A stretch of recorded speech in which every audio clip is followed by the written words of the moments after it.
Sterrett, can you please lead us? I pledge allegiance to the flag of the United States of America and to the republic for which it stands, one nation, under God, indivisible, with liberty and justice for all. Thank you, Commissioner Sterrett.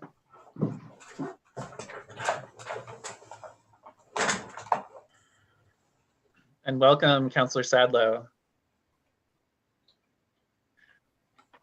You're unmuted, but you're not, we can't hear you, just as a heads up. We don't need to hear you necessarily right now, but yeah. Commissioner Olson says, no, we don't need to hear you. Will we move on to our calendaring session? And commissioners, is there anything that you need to tell Carrie Hinton joint meetings that might be coming up? Not for me. Okay, I hope to attend the, Ken. I'll wait, Commissioner, I'm sorry. Okay. I just wanted to raise my hand so when you get a chance. Okay, that sounds good, thank you. You've got your raised hand feature going on. I plan to attend the Association of ONC Counties annual meeting, and I believe that Commissioner Sterrett is our delegate there. So there's probably going to be two of us, and that's tomorrow. Correct. And I think we just got the Zoom link. Correct. Okay. I'm trying to think if there are any other events that we're looking at. Commissioner Olson. Yeah, you guys just, the two of you, please be gentle to Rocky. Rocky's such a nice guy, so be gentle to Rocky, and you'll get to know the quirks of some of them, like Tim Freeman and everything, who's a great guy. But just be gentle to him. I mean, I was so rough on him, you could tell, but I like you guys to be gentle on him. Well, I've been part of that committee off and on for years, especially through public land. So I appreciate Tim Freeman and Rocky as well. So thank you. Also, Monday is AOC Day, correct? So I don't know, we've got legislative as part of that. So I know Commissioner Olson, are you planning on? And Commissioner Olson, you're muted. But it was brilliant, I could tell. Yeah, right now my plans are to attend both the legislative and the board meeting. But if I don't make the legislative specifically, I hope to get to the board meeting. Okay. Thank you. And then I'll be at legislative as well, Commissioner Sterrett. And then I know that I'm at the Transportation and Community Development subcommittee as well. That's the one that I know that I'm RSVP to right now. All right, anything else? And then Ken actually has something he wanted to add. Yes, and we'll make sure we'll get the AOC Day added to the joint calendar and the meeting for tomorrow added to the joint calendar. The other items is one, we did put out a notice that for a supplemental budget hearing for next Thursday. So you'll see that on the agenda for next Thursday on the 17th. The other item I'd like to talk to the board as far as calendaring goes, the 17th right now is our last board session on the calendar for the calendar year, because typically we don't, I mean, Christmas Eve, the 24th is Christmas Eve, and we're closed. That's a county holiday. And then the 31st, there's still some question marks about whether or not, historically we have not scheduled formal sessions in between Christmas and New Year's holidays.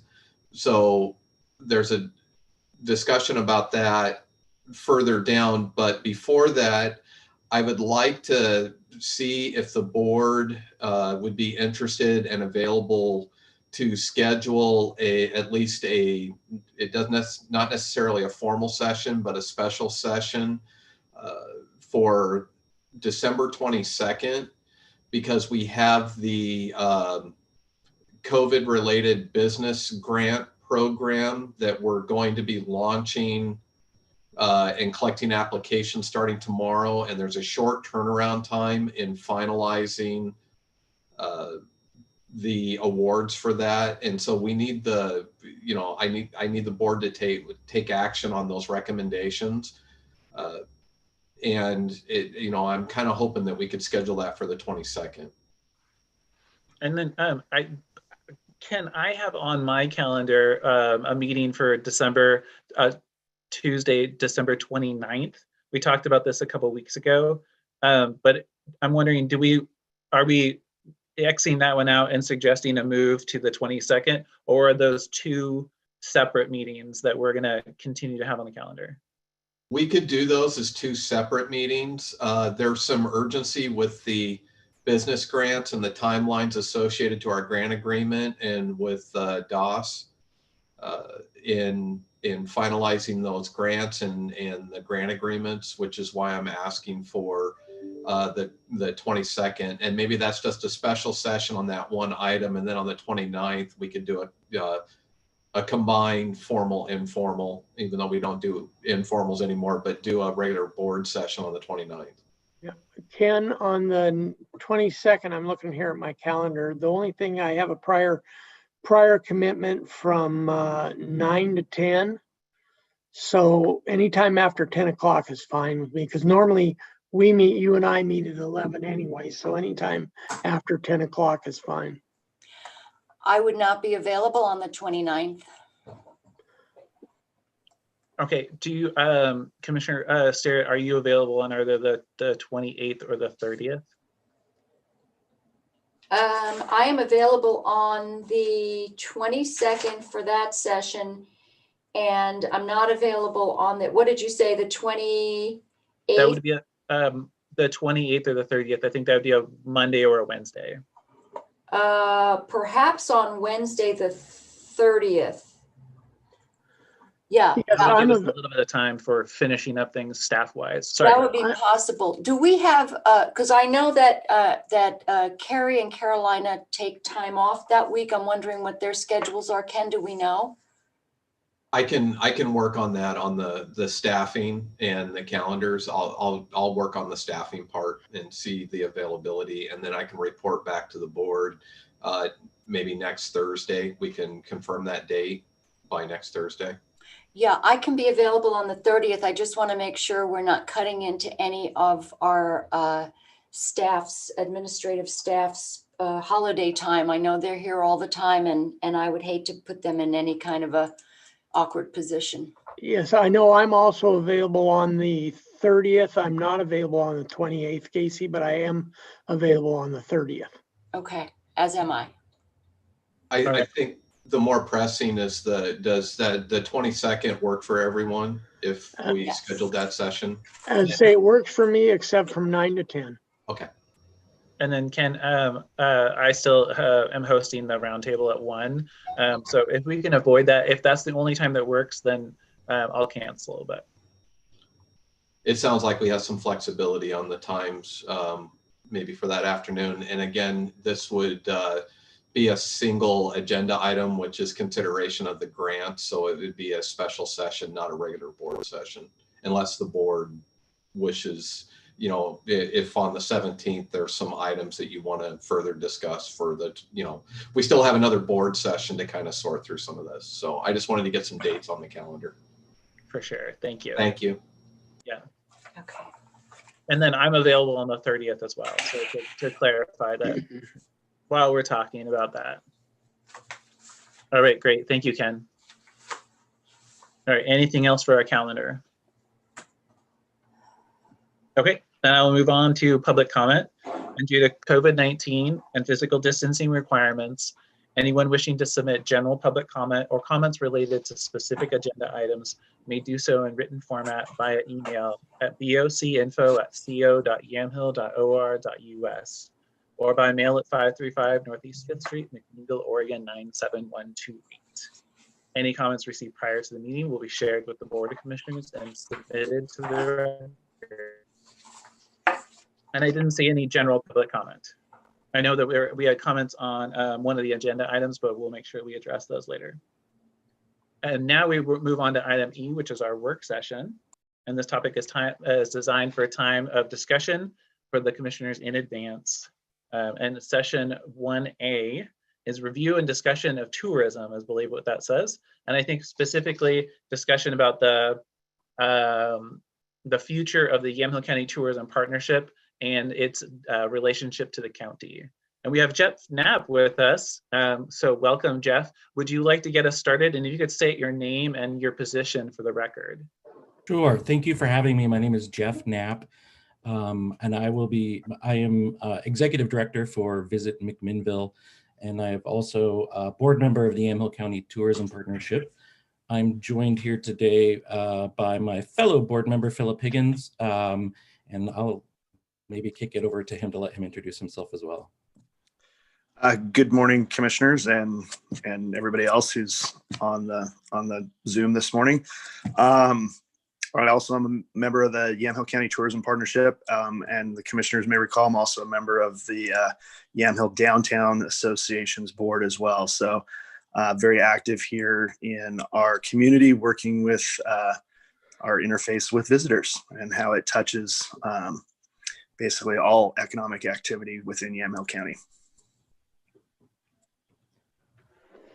Thank you. I want to thank the commissioners for taking the time to speak with us today. We know how your plates are full, and particularly even more so right now, trying to provide leadership and support during this horrible pandemic and its effects on our economy. That being said, the timing for conversation today couldn't come at a more important time for the visitor economy. The food, beverage, and hospitality businesses in Yamhill County happen to be the businesses hit the hardest by our current pandemic and the resulting economic impacts.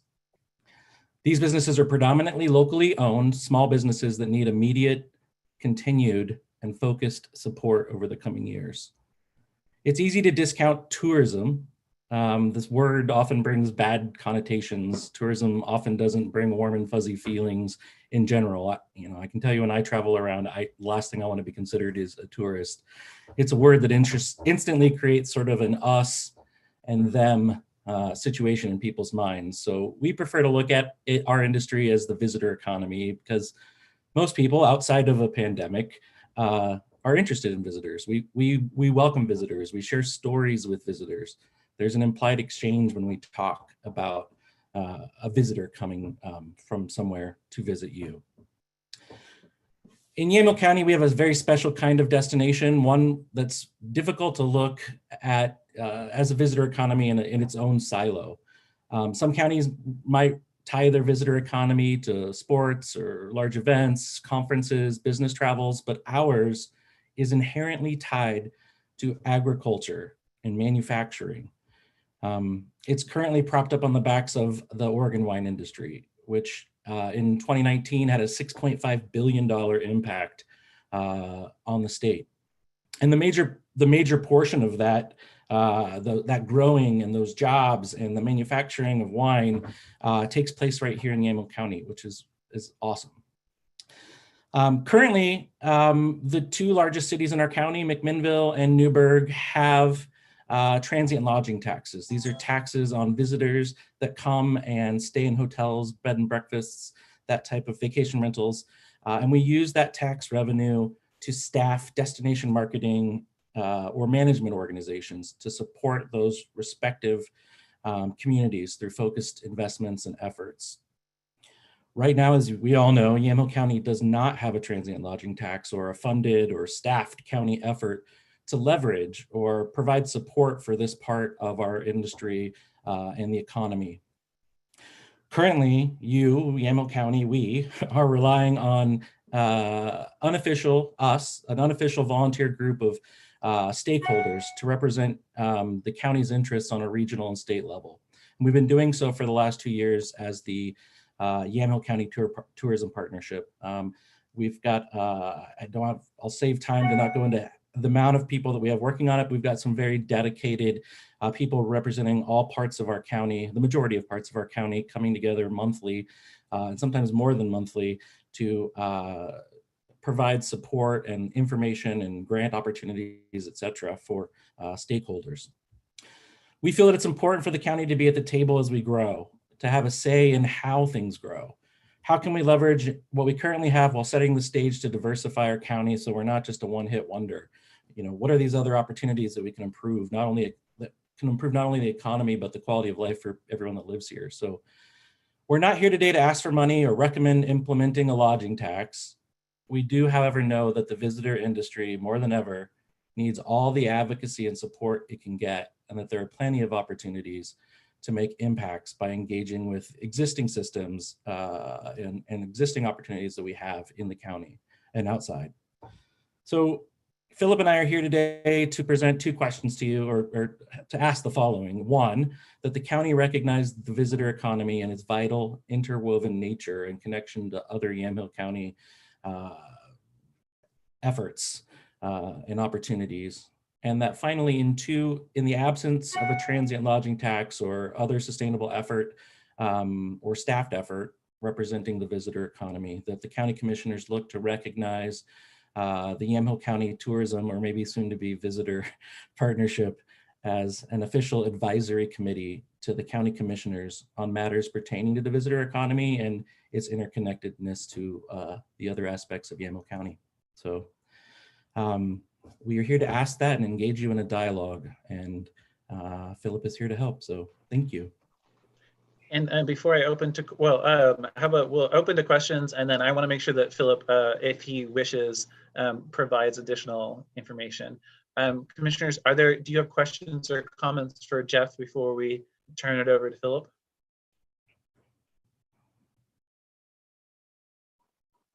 Commissioner Sarah, you are muted. Oh, you got it. Such a Luddite when it comes to technology, Commissioner. So I want to thank Philip and Jeff both for being here. Appreciate this. I know this issue has come up in the past. Is there anything in addition to the previous discussions that we've had about this in terms of asks or in terms of recommendations regarding perhaps a transit lodging tax? That might be a Jeff question. Well, I don't have, that's a very layered answer to that question. There's not a discussion right now or current push to pass a lodging tax on in the county. There's not a move for that, nor would I be personally, as it currently stands, in support of that. I would need to know a lot more of what's going to be done. There are 16 counties in Oregon that do have a transient lodging tax. They do, as a transient lodging tax, it doesn't just fund tourism, but it does put 30% of those dollars into the general fund for counties. So it's a very long, we could have multiple days of conversation about that, but we don't currently have any interest in, we're not interested in pursuing a lodging tax, no. Okay, that's just, I wanted to make sure that I was clear on where we're going with this, but thank you for that. Yeah, So it sounds like, just like it sounds based upon Jeff's presentation, I was hearing that kind of in lieu of having that financial support that would hold up an agency or an organization, that having this volunteer group under the auspices of the county is, this is essentially, it's in lieu of that kind of outside funding that a TLT would do. Is that kind of one of your arguments, Jeff? Yeah, I think that at the end of the day, you can accomplish a lot with just with the resources that are there. Being aware of what the opportunities are for us. Speaking for the Tourism Partnership right now, we know that we're not funded. So we're not marketing. We're not out there operating websites. What we're doing is passing along information and resources that exist on a state level. And we're working to identify opportunities that where tourism may be, or visitor economy may be impacted by things already on the docket for perhaps development opportunities at a county level in the distant future. Are there opportunities for cycling that when we're talking about road improvements that, maybe this road we could consider widening a shoulder to make it safer for cyclists? Are there opportunities down the road that it's all about being at the table and having conversations about opportunities. So we're not looking for funding or tax. We're just looking to, it's such an important piece of our economy that it strikes me as a large missed opportunity when we're not having conversations with the county commissioner or or those entities around the county. Thank you. And then Philip, you were going to add something to that. Well, I was going to say that, the just Commissioner Sterrett's question in and of itself sort of validates our ask to be an advisory board to the commissioners, because it allows us to support your guys' questions in terms of just exactly what Jeff was saying, is how does tourism interface with all the different industries within the county as well as the county operations. So just merely tabling those questions like, is this a good idea or is that a bad idea? And how does that impact? I mean, and again, tourism affects everything, especially infrastructure within Yamhill County, because not only, Jeff alluded to cycling, we also obviously have plenty of wineries that are out in the county, Christmas tree farms, farm stands, all these other things that have this sort of impact on county funded infrastructure. And being able to, have these conversations and be illuminated as to how those, decisions impact everybody's financial daily lives out there, our neighbors. So. Commissioner Olson, did you want to ask any questions of Jeff before we do make sure that Philip gets a chance to do a more broad presentation or proposal? No, I don't have any questions for Jeff whatsoever. I think after Philip gets done, I'll probably have some maybe comments, but other than that. Okay. Sounds good. Well then, Philip, what do you bring to the conversation today? And thanks for joining us. Yeah, no, it's my pleasure to be here. I mean, I would certainly reiterate the things that Jeff said is, right now we're a volunteer organization that's made up of, industry professionals and industry appurtenant professionals that are coordinating, our time, working on trying to advance, a better understanding of how the visitor economy impacts not only county but municipal, resources and prosperity, and to be sort of a clearinghouse for, these questions of, we as the Board of Commissioners are considering making a decision or considering allocating funds towards X, Y, or Z, and how that has positive and negative benefits to actual real operating small businesses in the county is, I think, an important role for us to play. And it's one that we're eager and glad to play. And these are voices from people who are, not only in the wine industry, but in the, bed and breakfast industry, who are representatives of the various DMOs in the larger municipalities, representatives of cities like Yamhill that actually don't have DMOs and are eager to participate in the visitor economy. And, a lot of those decisions, being able to help and input and guide, I think is important, but also the ability for us to share our unique Yamhill countiness with the outside world is something that I would continually want to underscore. I mean, people are coming to this place because it is special, and to be able to preserve, the things and values that are unique to us, I think is an important conversation to have with this. So we're certainly not here trying to kick it open the gates and let everybody, in willy-nilly, trying to create a curated, safe and sane environment for our small businesses to prosper, but also, the people who live here to maintain a quality of life is, first and foremost to what it is we're trying to do. All right, thank you, Philip. Questions for Philip or thoughts that are prompted by that? I think that my primary one is that I see this very some of the comments that you made. I see them physically when I'm out on mountain bike trails or hiking trails in Yamhill County that have been built by people over the years, and they say, how is it that other people should come here and enjoy my trail? I'm the one who's built it. I'm the one who has maintained it. And I should be the one who gets to use it from here on out. So I hear your thoughts are, let's be careful because people are going to be riding those trails anyway to keep the metaphor moving, and that the county, should be involved in, preserving, guiding, that economic development opportunity. Is that accurate?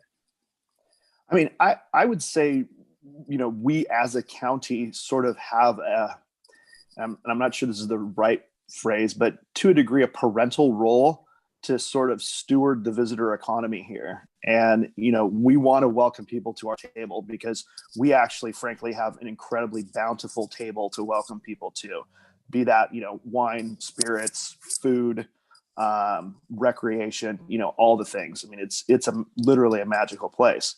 But, also to be able to preserve the magic for the people who live here so that, the visitors know sort of etiquette, I guess, would be something. I definitely see that as playing a role in what it is that we do and advise for. So, because we don't want, again, everybody has a story of a negative story that's impacted them, through the visitor economy, be it, people honking behind agricultural equipment on the road to, rude people at restaurants. And, again, creating a system that not only welcomes visitors, but also outlines sort of the rules of engagement, I think is an important thing for us to be having conversations about. And I think that not only the merchants welcome that, but the people who live here will also welcome and respect that approach as well. Like the educational component or the educational equivalent to the porta potties and the trailhead parking. Exactly. I keep bringing it back to the mountain biking where you're like, really, the problem is they leave their garbage around and they aren't pooping where they should be.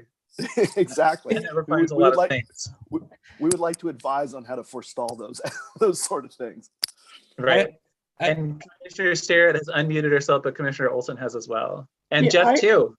Oh, I guess I'll just make a couple comments to begin with, if everybody can hear me. Is that I've been involved with this since Commissioner Primasic, since I've been in office, and I've seen the work, especially over the last 2 to 3 years, that this group has done. And you wouldn't know if you look at the partnership, you wouldn't know that they're a volunteer partnership. If you look at the professionalism, what they're getting done, how they worked with Willamette Valley Visitors Association, to get recognized, and some funding potentials there and everything.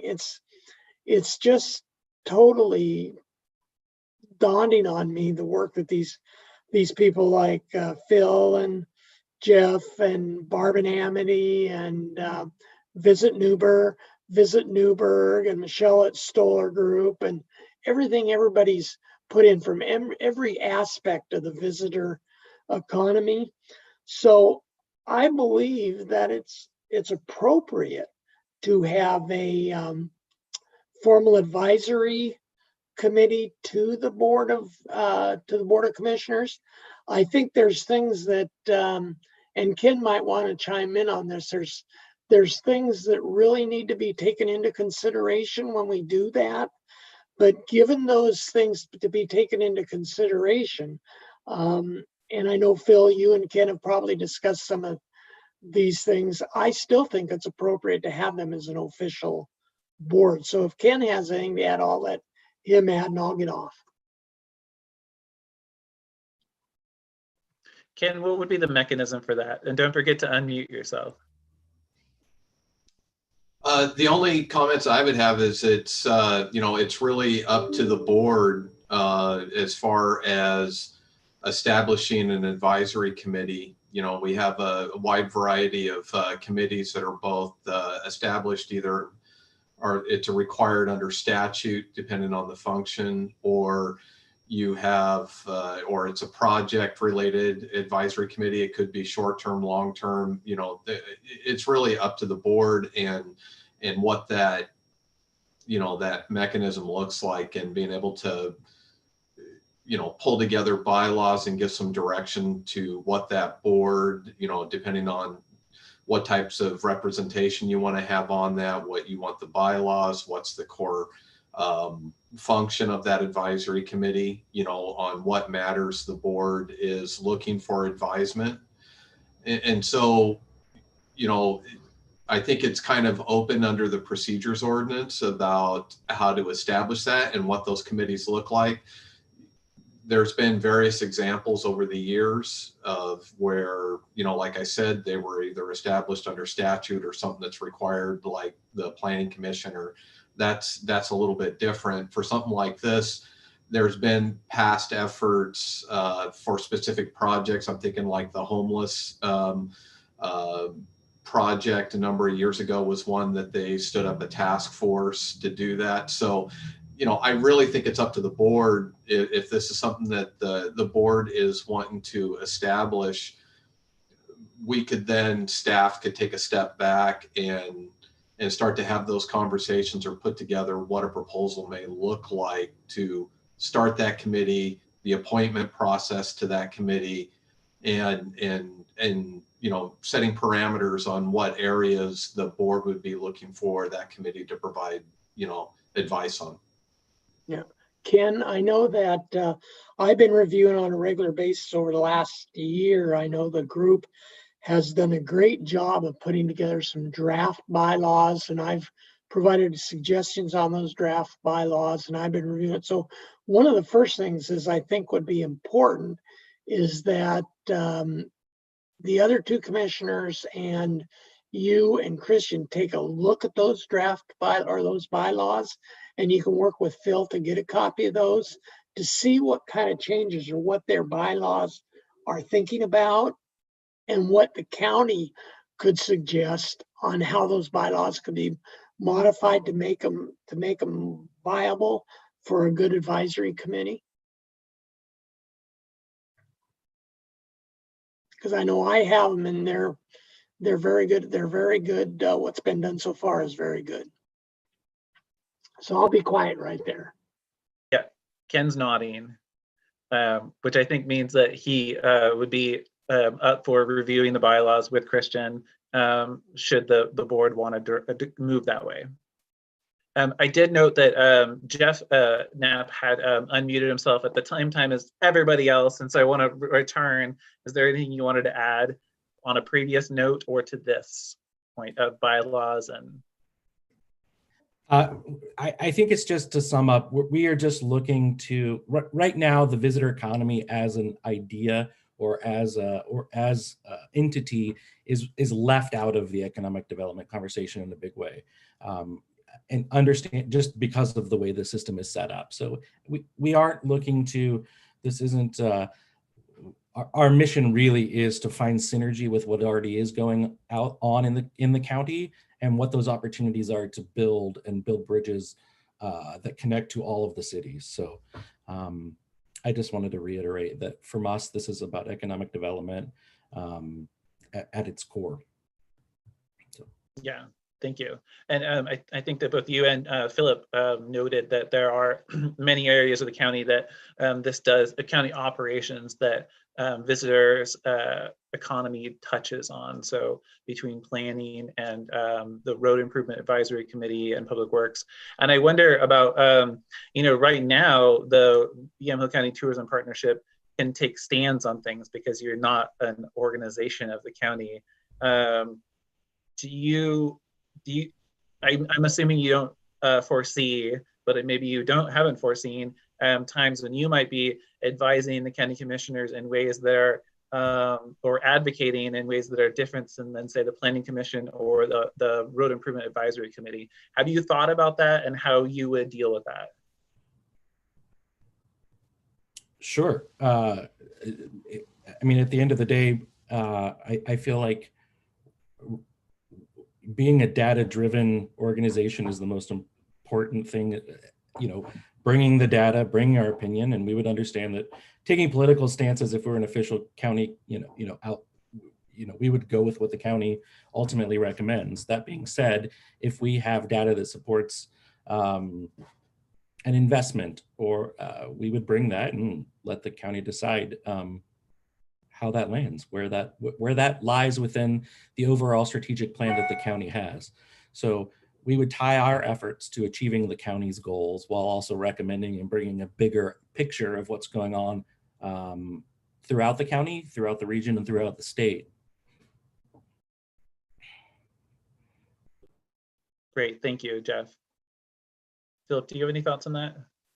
and you're passionate, Yeah, I mean, so you often have thoughts. I do, and I think exactly what Jeff is saying here too is that we're looking to be a voice for sort of an underrepresented part of the economic development cycle, but we're also looking to collaborate with the existing partners that are there, doing the work, because all of this is interconnected. And the more data that we can help bring to the table, I think, informs decisions that, other committees and the Board of Commissioners would be making. Because, again, you can't make decisions in a vacuum, because there's always a positive and negative effect to any sort of decision that you make, period.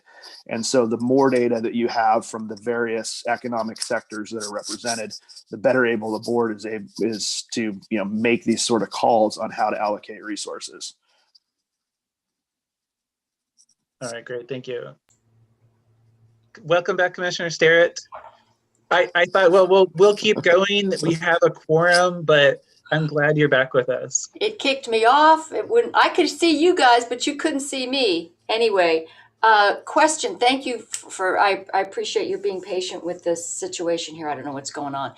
But a question about, because I know that typically the advisory boards that we have is affiliated with the county in some way, like a program like RIAC or Board of Health, or any of those advisory boards are actually associated with the planning, the functions of a county department. How would we facilitate that connection? And maybe this is a Ken question. Who would they be, unless it's just more advisory to the board in general?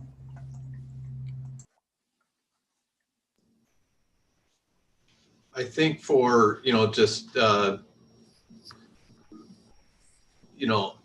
mean, you're right. A lot of our committees are aligned either with a department or a program or service that the county is providing. That being said, I do think we have some other, I'm thinking Parkway Committee as an example, that isn't necessarily aligned with a specific office or department, because it touches, a project like that, kind of touches multiple areas within the county. And this could be something similar, in setup, and what it really usually comes down to is, who's supporting the committee. Because if it is a committee, it's subject to public meetings laws and everything else under statute. And a lot of times we provide staffing resources to ensure that can happen. So it doesn't necessarily have to be aligned with a specific department or division. It could be advisory directly to the Board of Commissioners, and then we would have to come up with arrangements on what the staffing may look like to assist that advisory committee. Right, great question, and very thorough answer. It gave me a lot of ideas. I realized, Ashley Watkins coordinates the Solid Waste Advisory Committee, but then Carrie Hinton coordinates and staffs the Parkway. Yeah, that's a good point. Philip, you have your mic unmuted. Was there anything you wanted to add to that? No, just oversight. All right, sounds good. And I'm glad that you were able to hear us, Commissioner Sterrett. I was worried you had dropped off into the great void where there be dragons. I was. It decided to do updates, and I couldn't stop it, and then I couldn't get back on, but I could hear you after a while, so I got the. That is so crazy. Casey? Yes. I think one additional comment, again, and I'll repeat because I know Commissioner Sterrett was having difficulties. I think there is a lot of details to be worked out on the formation of the committee, how the committee, the advisory committee is staffed. I think all that needs to be worked out. But looking at the overall big picture, I think it's a committee that is long overdue, advisory committee that's long overdue for Yamhill County. I think we've basically taken one segment of our economy or one segment of our population or of our businesses and we've kind of thrown them out there by themselves. And it's like, you know, if I look at it this way, that just being an official, they do it now, but just being an official advisory committee, the synergy it builds between like us and our economic development team, and between SEDCOR and Willamette Workforce Partnership about worker programs for those industries. You know what I mean? I think it's just a good idea that this group be brought into the official advisory capacity to the commission, with details to be worked out. Yeah, I think that's a really good point. That it is like a lot of other groups that we are affiliated with, but without that official designation. I do know, I've seen that when there isn't an organization that has like an advisory committee, or that we're officially a liaison to, that it's really easy to, it's easier to forget about it in an official way when we're making decisions that affect that industry or that group. So I would support that as well, about taking the steps to begin.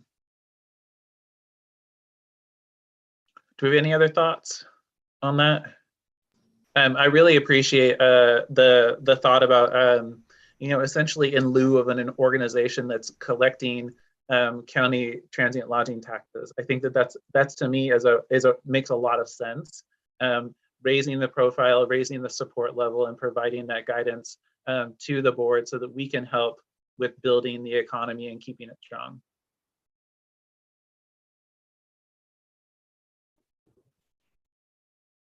All right, any other thoughts? I have a question for Jeff. Jeff, are you behind the McMinnville billboards? We are, yes. Oh my goodness. I have to say, I drive in every day and I pass that one that says, "Are we there yet?" Nope. It's genius. The rest of, I mean, the whole campaign that you guys have done has been amazing, but that's an exceptionally catchy one. Thank you. Well, we are lucky to have the destination that we have to promote it, and the funds by which we can do that. And we're excited to see Newburgh's investment and growth in that category as well, and all of the cool stuff that's coming out of Newburgh. So thank you. We like to see more investment, more people coming to move and live here, as well as play here when it's safe. Thank you, Jeff. And then Commissioner Steyer, what do you think about this?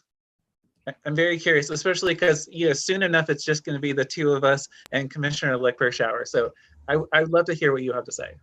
Well, I know we've had this discussion for a number of years. Really, how does the county partner with this? Really, it's just as foundational to our economy is tourism, and yet how do we balance the part about, well, are we using tax dollars to prop up a tourism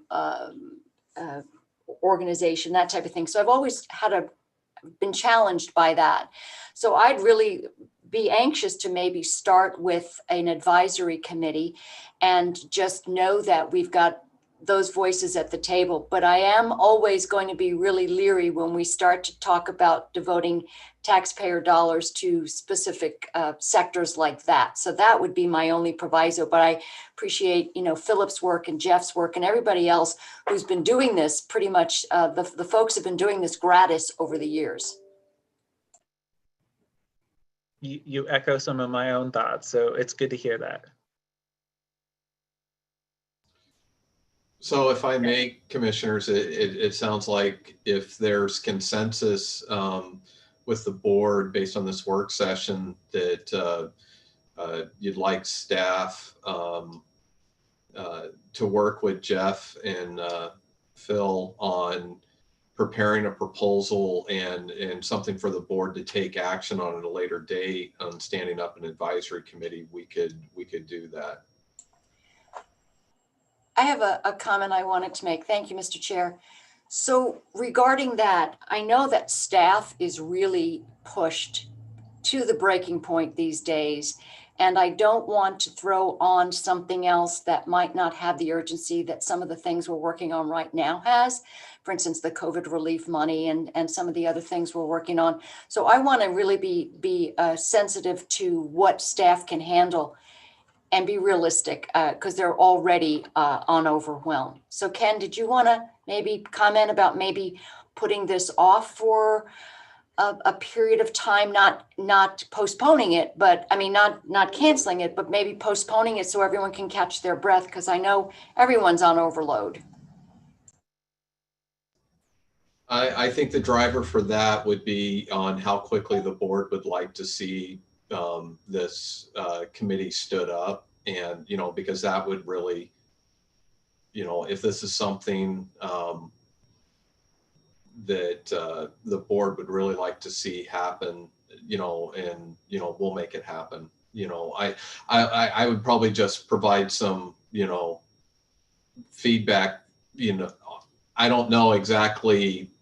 It's going to take some time to pull together bylaws, but we could start with something as simple as, you know, just a kind of a mission statement and what the board would look like. And a lot of the bylaws and a lot of those items could be something that could be delegated to that committee once the appointment process happens to further develop and refine and bring it back to the board.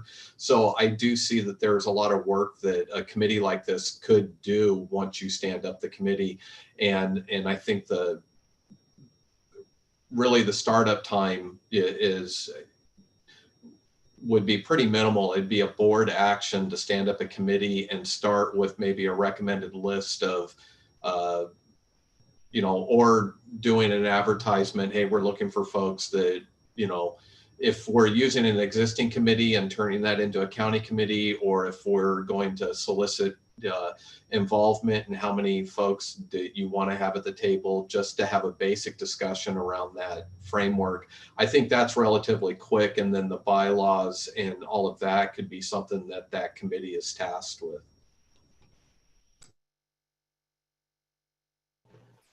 Yeah, that sounds good to me. And I'm wondering whether Jeff and Philip, whether you can put a draft together of a mission that we as the Board of Commissioners can take action to set up that committee with the understanding that the committee will do the bylaw drafting. We have that document already produced, so and we would be able to put time into edits or, you know, whatever. We've put a decent amount of time into that, and what we produced was based off of the McMinnville Urban Renewal Action Committee's by their advisory committee, I'm sorry, in the city of McMinnville. So we kind of based it loosely on a vetted, you know, structure. So we do have that document, and I would also say that in terms of things like state grant funding or state dollars that are being released right now with priority focus on hospitality, you know, coming from the governor's office, that a group like this could help bring data and educate and recommend. You know, we could bring something to the table in those conversations as well as we move forward over the next 12 to 18 months, if the commissioner so willed it. So.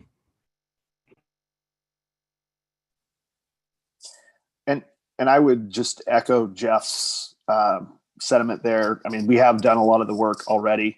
One of the things too is that, you know, a lot of the folks who are small businesses who are COVID affected, those are our constituents essentially. I mean, those are the people, you know, working in the visitor economy and providing, you know, goods and services to the visitor economy. So, you know, anything, we're extremely sensitive, painfully sensitive and aware of their needs at this juncture in history. And so, you know, we certainly don't want our ask to delay anything that would be assisting those relief efforts, but we certainly want to participate in, you know, getting ourselves at the table to help advise for the relief efforts as well. So it's, you know, it takes a village, and that's what we're asking to do. Right now we meet monthly. So, I mean, as far as staff time or, as you think about this, we're meeting monthly currently in our current state for 2 hours, just to keep that filed away. And then it looks like Commissioner Olson wanted to say something. Yeah, I think, and honestly, to tell you the truth is that I think I would like the board to take some action to just recommend that we stand up the committee and do that, because I think what Ken said is true. There's a lot to standing up a committee, but I'd like us to take a formal action that we've decided to work to stand up the committee. And I'd personally like to see that done before the end of the year, before my term. It doesn't have to be, but I'd like to see that decision made. And then between you and Lindsay and Mary and staff, work on how that committee is going to be stood up. So what that would probably look like, and I'm gonna, I'll bring in Ken for this question, would be then getting a mission statement to us that we can put on the agenda, and essentially a motion to establish a visitor economy advisory committee with this mission, subject to the drafting of their own bylaws, something like that. Is that, Ken? Yes, absolutely. I think that would be the starting point, and then it could be something as simple if we were ready and had something that we could have it as an agenda item as early as next week, depending on what the board wants to do. And then, again, that would be the formal action taken by the board to say, yes, this is something, consideration that this is something you want to do. And then that would basically start the rest of the work. Okay, great. So we've got our actions to take. Wonderful. Well, are there any? I looked for a raised hand, but I got a thumbs, and so that I don't even have to make my next statement. Any last comments from? Oh no, Commissioner Olson, did you want to add anything more than Jeff Knapp, Philip Higgins before we end this work session? Okay, Commissioner Olson says no in a very emphatic way. Okay, great. And Commissioner Sarah gave me the thumbs up, so we're good. All right, thank you very much for joining us today, and thanks for your work. Yeah, I would like to. Thank you. I would like to add one thing, is I definitely want to thank Jeff for, as his role as the director for Visit McMinnville, and Phil, who definitely, besides this, not just Yamhill County, but the city of Yamhill and everything they've done for the economy and the little Yamhill Downtown Coalition or whatever they're putting together. I think with people like that in charge, we're in very good hands. I want to thank them, especially over the last couple of years, for working with me to try to see how this all works. I haven't been able to attend all of their meetings, but to make sure that we get this to a place that is better for the future. And that's it. Well, and thank you all for the time today, all of the energy, all the work you do, the ability to just be part of the conversation is where all of that opportunity and synergy and being at the tables and helping steer things rather than having it happen to you is the only way to be in my book. So thank you all. Yeah, I'd definitely say thank you, commissioners, for all your support in this and all the other endeavors that we're involved in here in Yamhill County. All right, and with that, I will close this work session. Thank you for joining us. And we'll move on to item F, which is department updates. And today we have Public Works with us today, and Director Mark Lago. Welcome, Director. Well, good morning, commissioners. This was a little odd to be doing it this way, but seems like I look back and it was November of last year before I came before you all. So I want to get into a little bit of an update of what we're at with COVID-19. So our office is still closed to the public. We do have 2 clerical staff that are working remotely. They've actually taken their workstation home with them. We do have staff meetings in the conference room. We have a big conference room, so we're able to sit every other chair, which is greater than 6 feet. And then we have the people who are working remotely call in. So in the office, since this whole pandemic, I've been working in the office. The office manager has a fleet accountant, the engineering intern, the fleet manager who's mainly in the shop. We have 2 road supervisors who have mainly been in the field.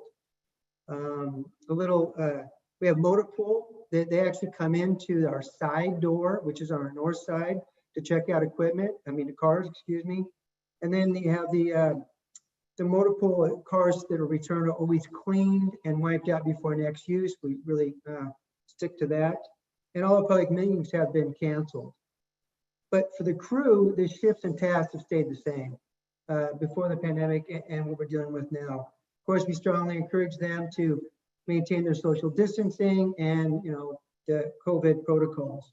One thing we try to do is try not to have the crew ride together. That way they don't have to wear the mask, but if they do have to be together, they both have to wear their masks.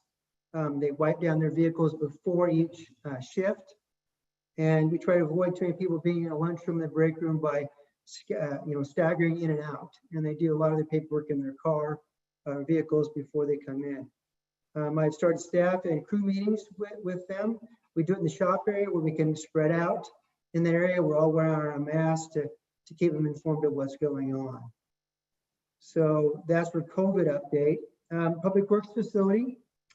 Phase 2 of the improvements was the parking lot and the landscaping area, which we completed this summer and fall. So that's the north parking lot. There's new asphalt, lighting, storm drainage, and striping. There's several native plant gardens in the parking lot, as well as in the front by the flagpole and Lafayette Avenue. And it was approximately 3,400 plants that were planted by volunteers over several days. So the county took a unique approach in this whole building facility here, partnering up with George Fox University, as well as the National Native Plant Society of Yamhill. And Kittleson Associates were the primary engineer on this, working with the students at George Fox, as well as the Public Works. And of course, we had Hallworth that constructed this. So because of that unique approach, I need to read this word for word here. So Oregon Chapter of Public Works, American Society of Oregon Chapter, awarded Yamhill Public Works Department with the 2020 Project of the Year in the category of structures less than 5 million division for the brand new Yamhill County Public Works Facility. And received this award. It's probably really hard to see, but I also can send you a link to the presentation. It was actually done during our fall APW conference. It was online. So it's quite a big deal. And I've been told that we probably have a very good shot at a national award for this category as well, because it checks off all the boxes. So we have had a new hire here since September. It's the engineering manager to replace Bill Gilley. Bill Gilley finally gets to fully retire.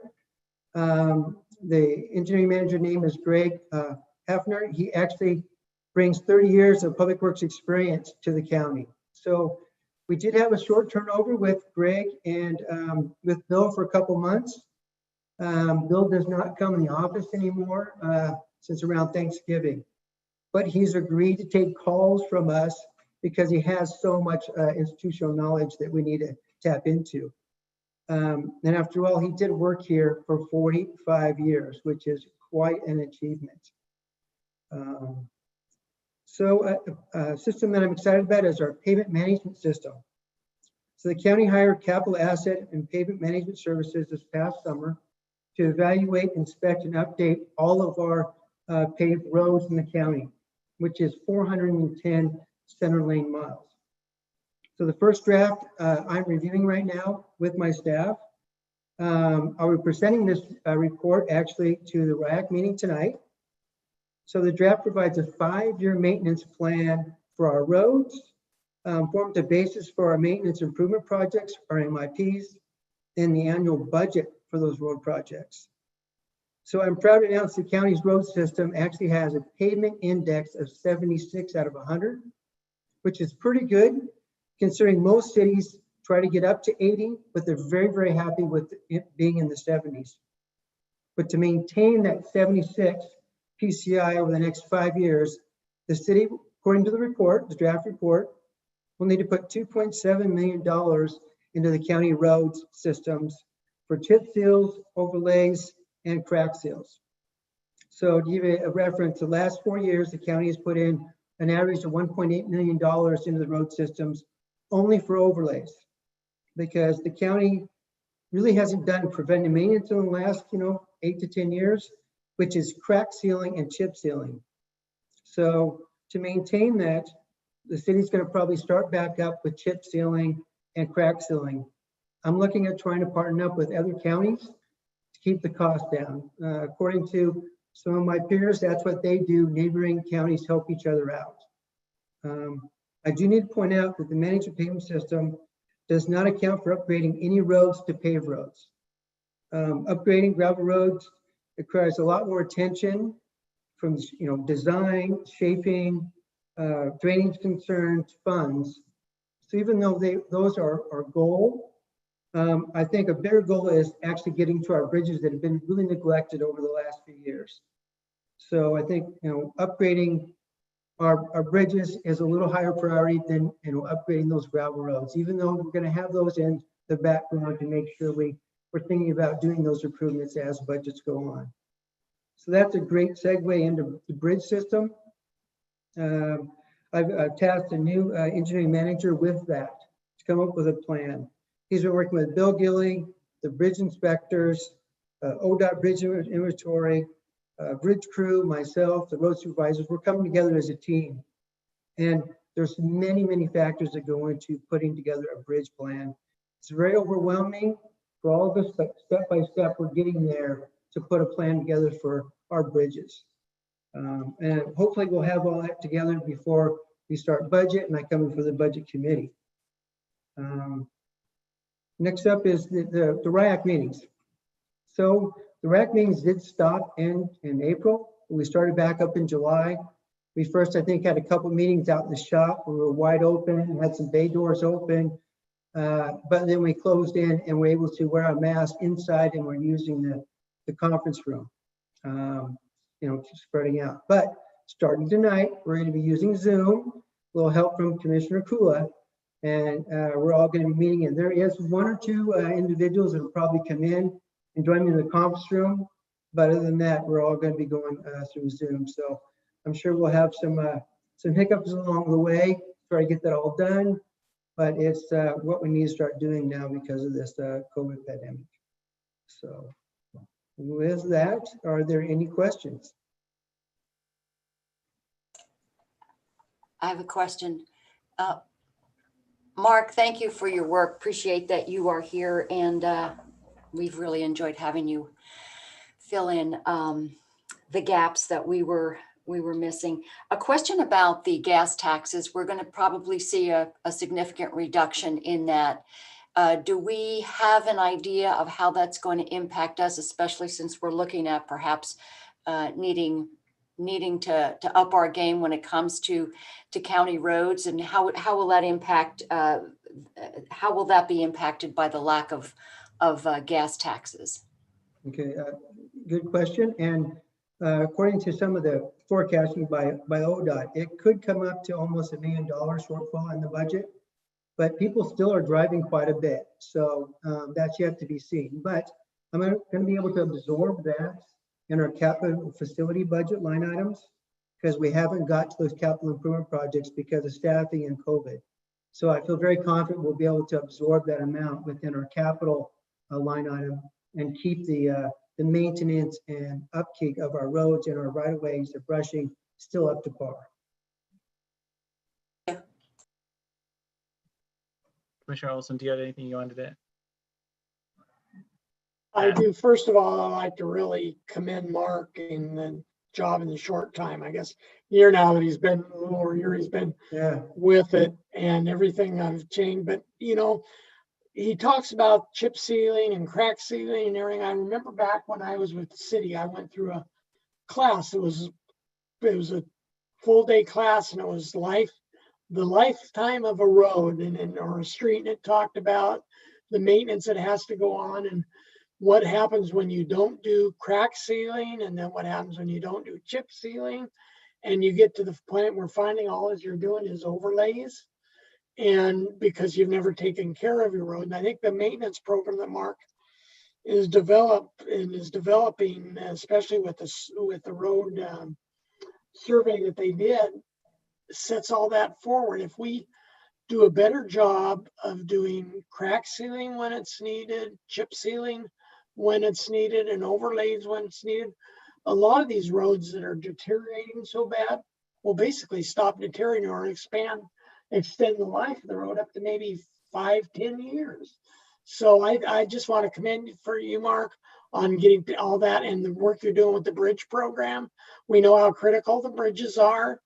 And so I think you have your work ahead of you, but you've certainly demonstrated you're up to the task. thank you, Commissioner.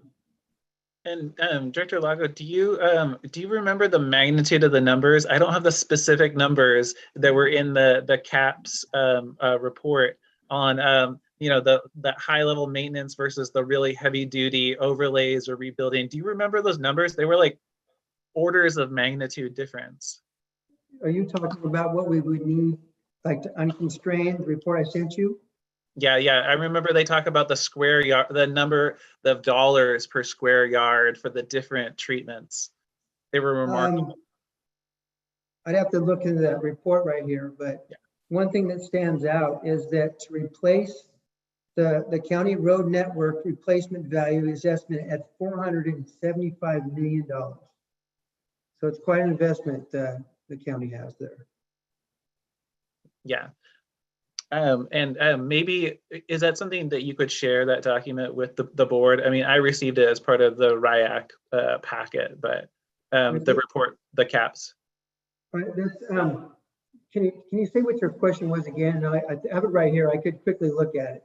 Yeah, I was wondering if you could share the cost per square yard that they have in the report for the different things, whether it be chip sealing versus overlay versus rebuilding a road. I think it helps really get to the crux of what Commissioner Olson was talking about. I will have to, of course, the report is yay thick, so I'll have to get back with you on that. Perfect. And then I wanted to ask if you could share a little bit about the vegetation management that's been happening, both Steve Kendall's work and also the interns and the technical advisory committee. Just an update for the commissioners, if you could. Okay. Well, Steve Kendall is now our full-time vegetation management coordinator. He's our licensed applicator. As you know, there are certain areas where we shouldn't spray and shouldn't mow during certain times of the season. So what we're enveloped right now is a mobile app. I think I brought this to you a year ago, where you actually have an iPad with the person spraying or mowing, so we can identify as he's driving down, kind of like you do when you're trying to find a place with your Google Maps, and actually will show certain areas not to spray and not to mow. Now that data came from the summer interns that Commissioner Kula was talking about. They've identified different areas that now have expanded, like the blue butterfly, the monarch butterfly, certain areas where we should keep our mowing down, as well as certain times of the year. So now it's into a simple, we're developing, we're close to actually doing a beta test, actually next Monday. Come in actually, so as the person's actually mowing, he actually sees. We're trying to have some kind of horn or alarm go off, because there's so much going on when you are spraying and running these vehicles.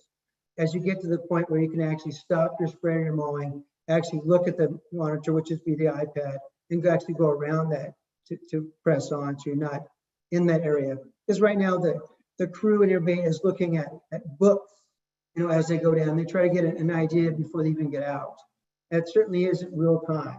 on that. And then what we've done is we have a subcommittee, because we have the TAC, vegetation TAC, trying to get all these acronyms together. That are actually going to be meeting in subgroups. Actually, we're trying to have one next week to talk more about vegetation and what we should do in partnership with soil and water, as well as I think, I'm trying to think of all the people that are involved, but to come together to have a talk about all this. So that is going forward, and I'm very receptive to it. I think it's very important for the county, and there's a lot of people that are very eager and a lot of talented people out there who just want to run with this. So just kind of guiding them into getting something into a policy and a development for the county to use. Great. And then I just wanted to ask, thank you, Director, if you could update, we had the contract for the engineering design last week for North Valley Road, but can you add a little bit more detail since you're the one who's really in the trenches on that rebuild project? Yes, yes, of course, that road is a heavily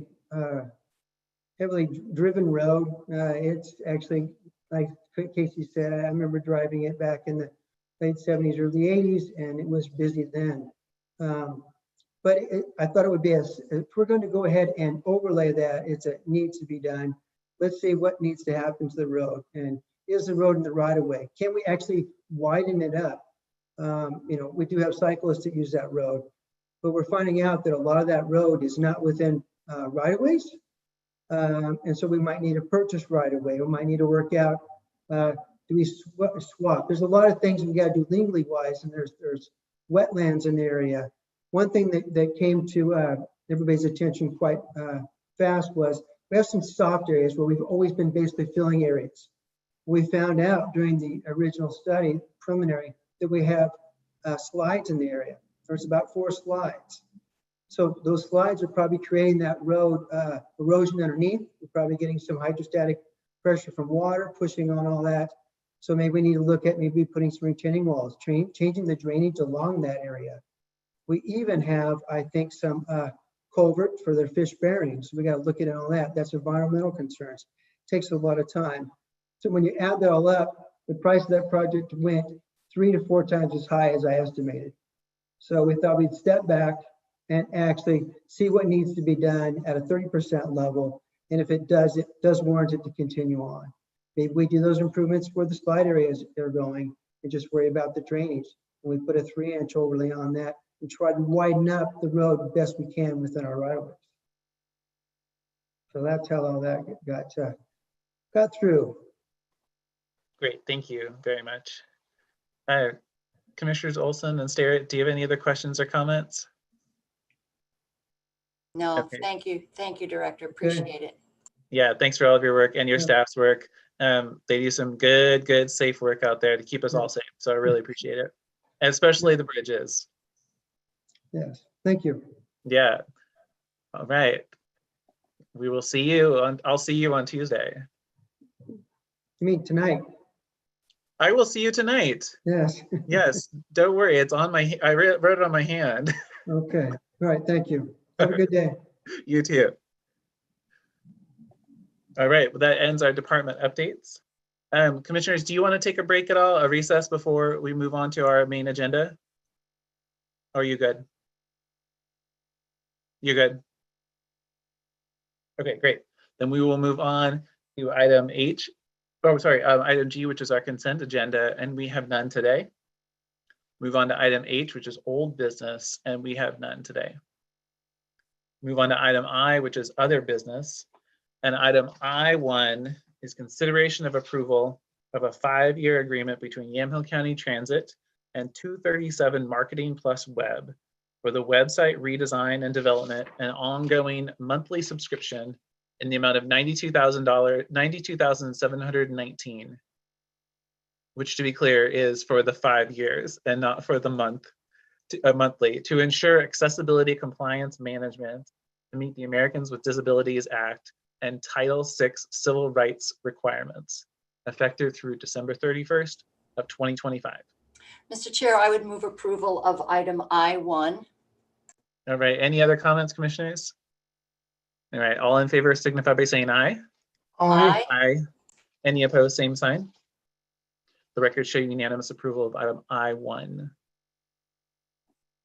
Item I2 is consideration of ratifying intergovernmental agreement number HE-3793-20 between Yamhill County and Marion County to support COVID-19 epidemiologic services and surge capacity needs in the amount of $15,776, retroactive to July 1st of 2020 through December 30th of 2020. And you'll note that we only have a few more days in that time period. Commissioner Stair, is there anything you would like to add?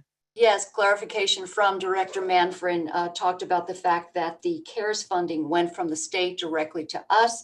And then some of the smaller amounts were distributed to each of the hospital preparedness regions. We're in Region 2.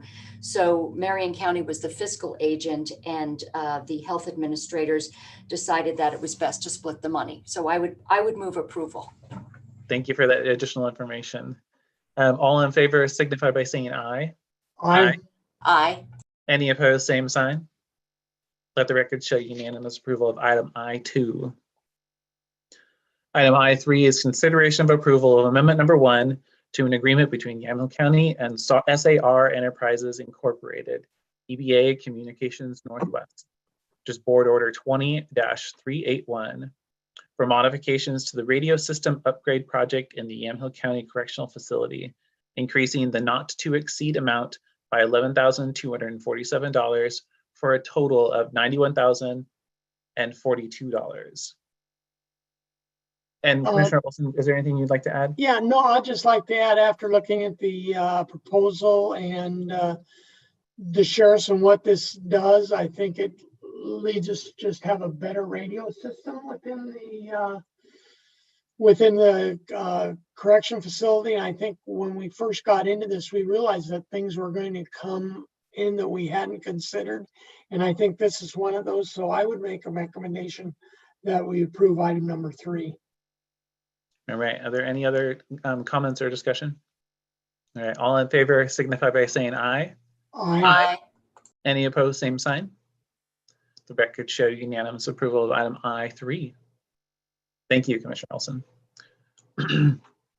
Item I4 is consideration of the adoption of resolution 20-12-10 proclaiming December 10th of 2020 as Bill Gilly Day in Yamhill County.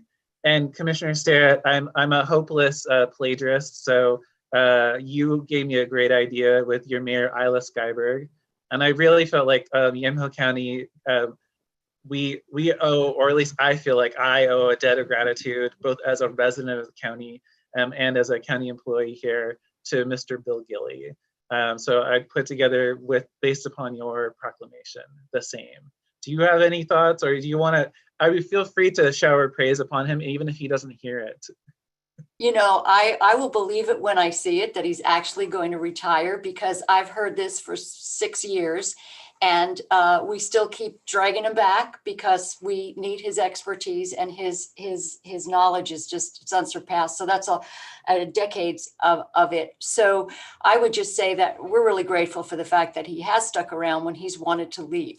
So I agree. Yeah, I think he still wants to be involved too. So I think it with Commissioner Starrett, and I think the only way that Bill is really going to retire when he decides that his life on this earth is no longer wanted. But other than that, he's always going to be around.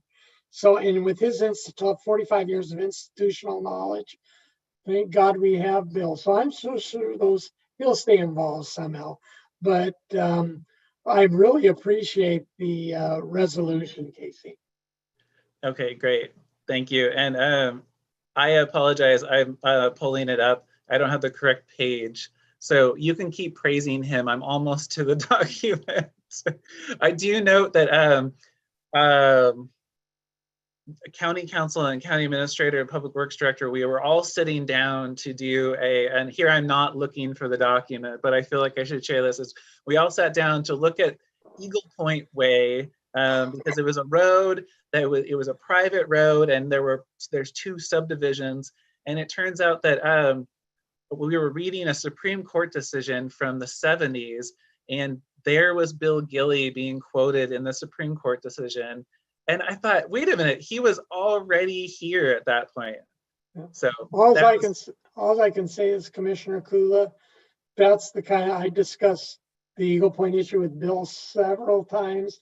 One of the most convoluted thing there is with what development is what and who gets what from who, and I'm glad you're keeping on top of it. Well, one thing that I've been really appreciating is that that neighborhood has taken a lot of action to learn how to be prepared for a wildfire in their area. And so that's most of what I know from them, is that particular aspect of their community. And I really appreciate their proactive approach to it. It depends on which community you talk about. Talk about Lower Eagle Point or Upper Eagle Point, or the private property, or the Hampstead subdivision, or, you know. For sure. I apologize. I'm still scrolling through this. I know I'm almost to it. So this is me having lots of stuff here open.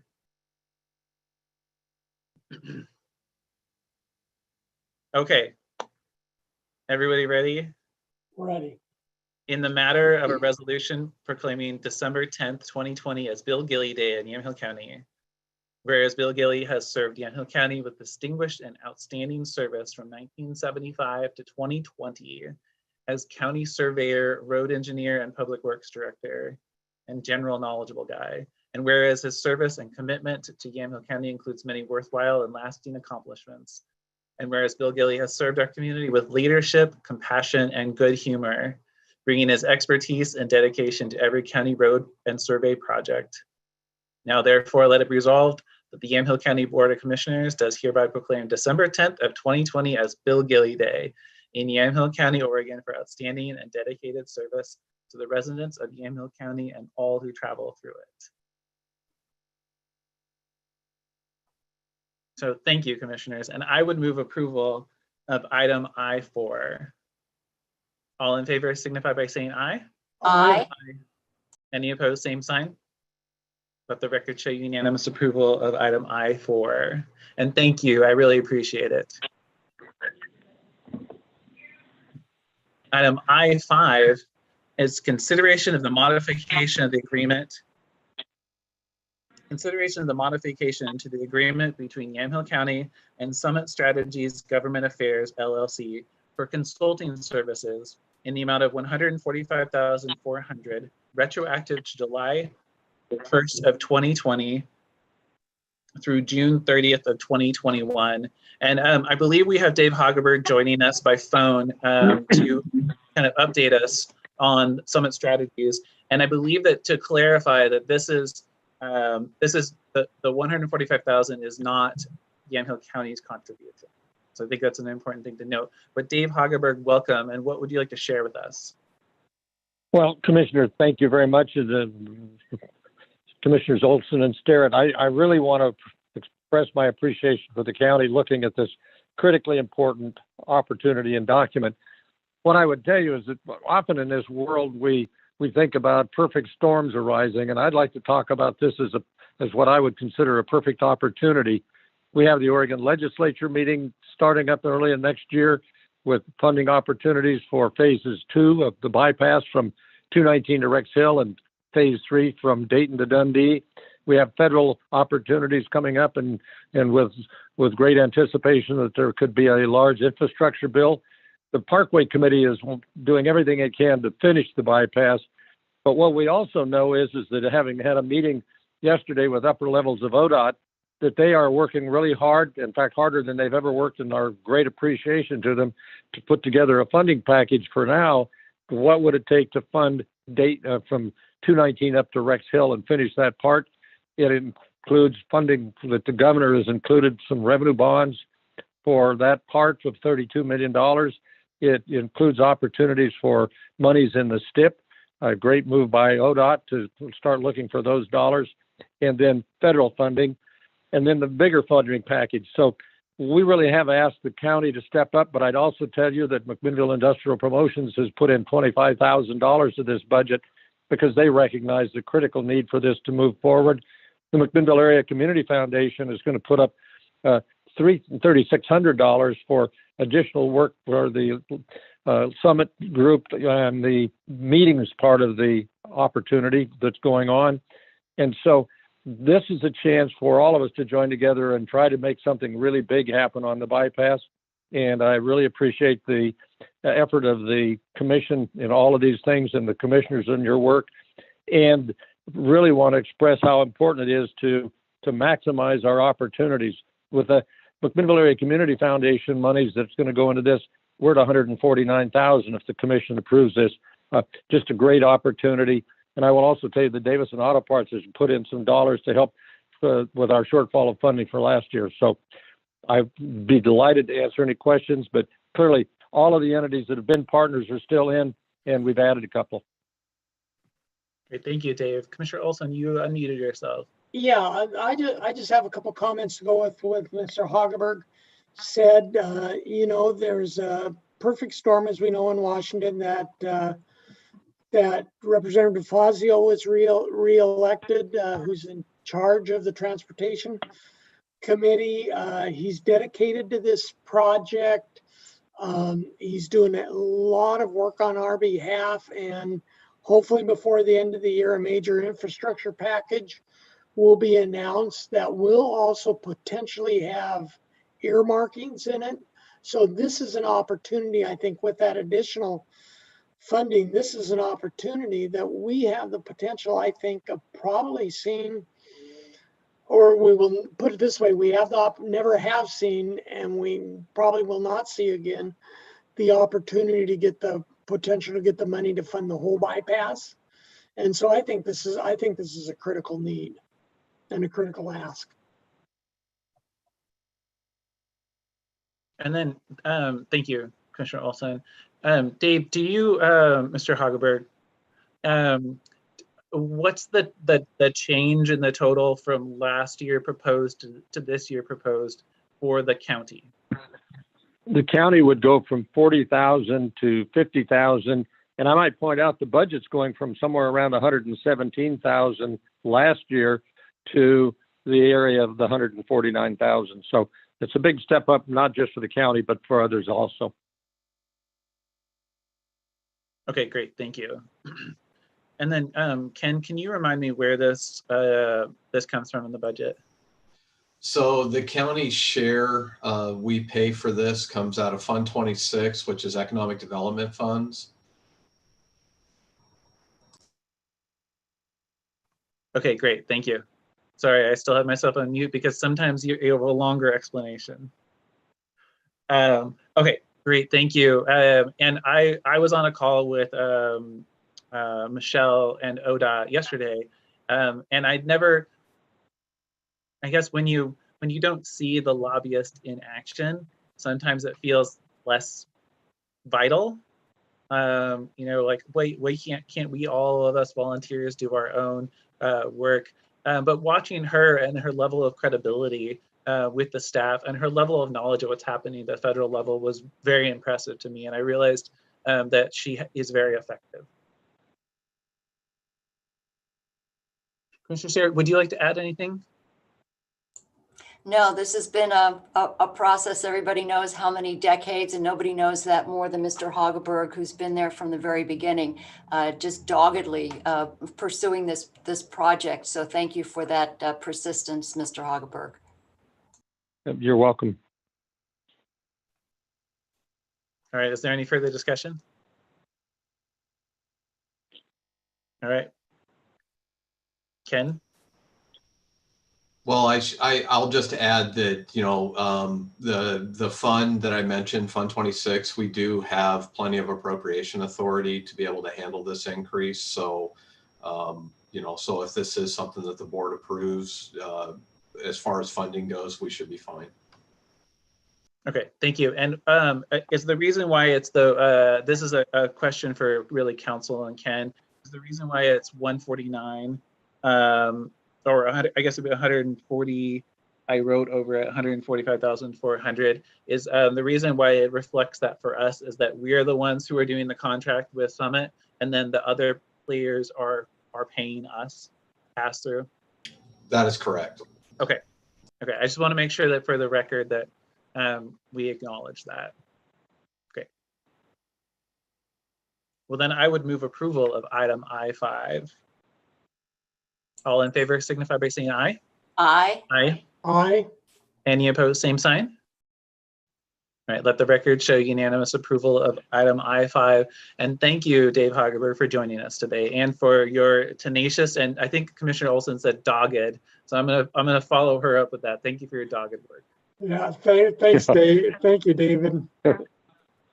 Well, you're welcome. This is the People's Highway, and I tell you, and I appreciate the thought, but I have to tell you also that you've got a Parkway Committee and hundreds of other people who have been totally committed to make this happen. And so this is just an incredible story of commitment by the people of this city, the county, and the region to something that's so important to all of us. So on behalf of all of them, thank you. Great, thank you very much, Dave. Thanks, Dave. And we'll have to see about getting Commissioner Olson on the Parkway Committee when he's done here. All right, we will move on to item I6. And item I6 is consideration of adoption of a resolution and board order establishing an accurate hazard level in relation to COVID-19. And it's a bit of a cryptic agenda item. So who would like to go first on this one? I'll start first, Mr. Chair. I know that County Council will weigh in on this. During an executive session, I had brought to the board a proposed resolution or board order, which would mirror what was started as a project in Josephine County, which is to give our businesses some cover from what I consider overreach from OSHA, which OSHA, as we know, is been tasked with the authority to cite and fine businesses. The temporary rules that were put in place are morphed into permanent rules, which make it, if you look at this, I know our businesses have been concerned about being able to in any way maintain fidelity to those. So a couple of things. I've added some information to the original resolution, which would basically be the preface to a court validation, which would say that we'd hope that the court would validate, the circuit court would validate this resolution or board order so that businesses who had been cited by OSHA would be able to say that we did in all good faith try to follow these rules, but we are hoping to get some kind of protection from the courts to say that it is pretty near impossible to do that. That being said, I also found that some of the information we're getting from the Oregon Health Authority and from the CDC has actually been proven to be incorrect. So I actually tried to get this information to the other commissioners. It didn't get there. I don't know if you've received it. It's the COVID-19 Data Collection, Comorbidity, and Federal Law Historical Perspective. It's information that I'm not sure. Ken, did the commissioners get this information? I think that's Christian. Did you? Yeah, yeah, Commissioner, when you sent it to me yesterday, I had thought you intended it to be a topic of discussion today, and I apologize. Either a topic of discussion today or potentially material to be added to the resolution itself. So I apologize. I did not forward it on, but I did expect that it might be discussed today, and I apologize if that was an error on my part. All right, sorry for the miscommunication. I think that maybe if that information could be sent out to the commissioners, what that is, and the reason why I'm bringing this up, and the reason why I was hoping that we could have this information to discuss, is because I've asked the one of the authors of this study, Dr. Henry Ely, to join us today to answer some of the questions related to this resolution. So I think that perhaps we could, I don't know where, Mr. Chair, you want to start with this discussion, whether County Council wants to kick it off, but I know that we have our Health and Human Services Director here, as well as Dr. Henry Ely, who is the, as I said, the main author of this study, which is really quite damning. when you look at the fact that multiple counts of patient positivity rates have been added, that inflated fatality cases have been shown. So when we look at that as primary to our discussion as to whether or not we're getting accurate information on COVID cases or positivity, PCR testing cycles, which could show positivities that don't necessarily exist, that based on that, our state has been shut down, and it's having disastrous effects on our businesses and on our society. So, Christian, did you want to maybe just give us the base code of what this resolution would purport to do, and then we can discuss the merits of it? And I would be interested in seeing that document. I mean, I feel like if there's a document that you quote proven OHA data to be incorrect, and it's primary to our discussion, I would like to see that before we engage in a discussion. We have 1,000 pages here on the urban growth boundary, and we're not being expected to make a decision about it based upon oral testimony. So I'm just going to put that out there, that I would love more information before we really have like something that I can read and mull on before we go on to this. Just personally. Sure, I understand that, and I think that information is important, which is perhaps why I brought Dr. Henry Ely here to answer some of the questions you might have regarding concerns about a resolution which would, in effect, open up our county, give our businesses the ability to get back to work and to provide them some cover, because frankly, I'm not the only commissioner who's gotten emails and concerns, or people who are begging for some kind of help. So Christian, do we want to perhaps ask Dr. Ely to maybe elaborate a little on the whole purpose of this?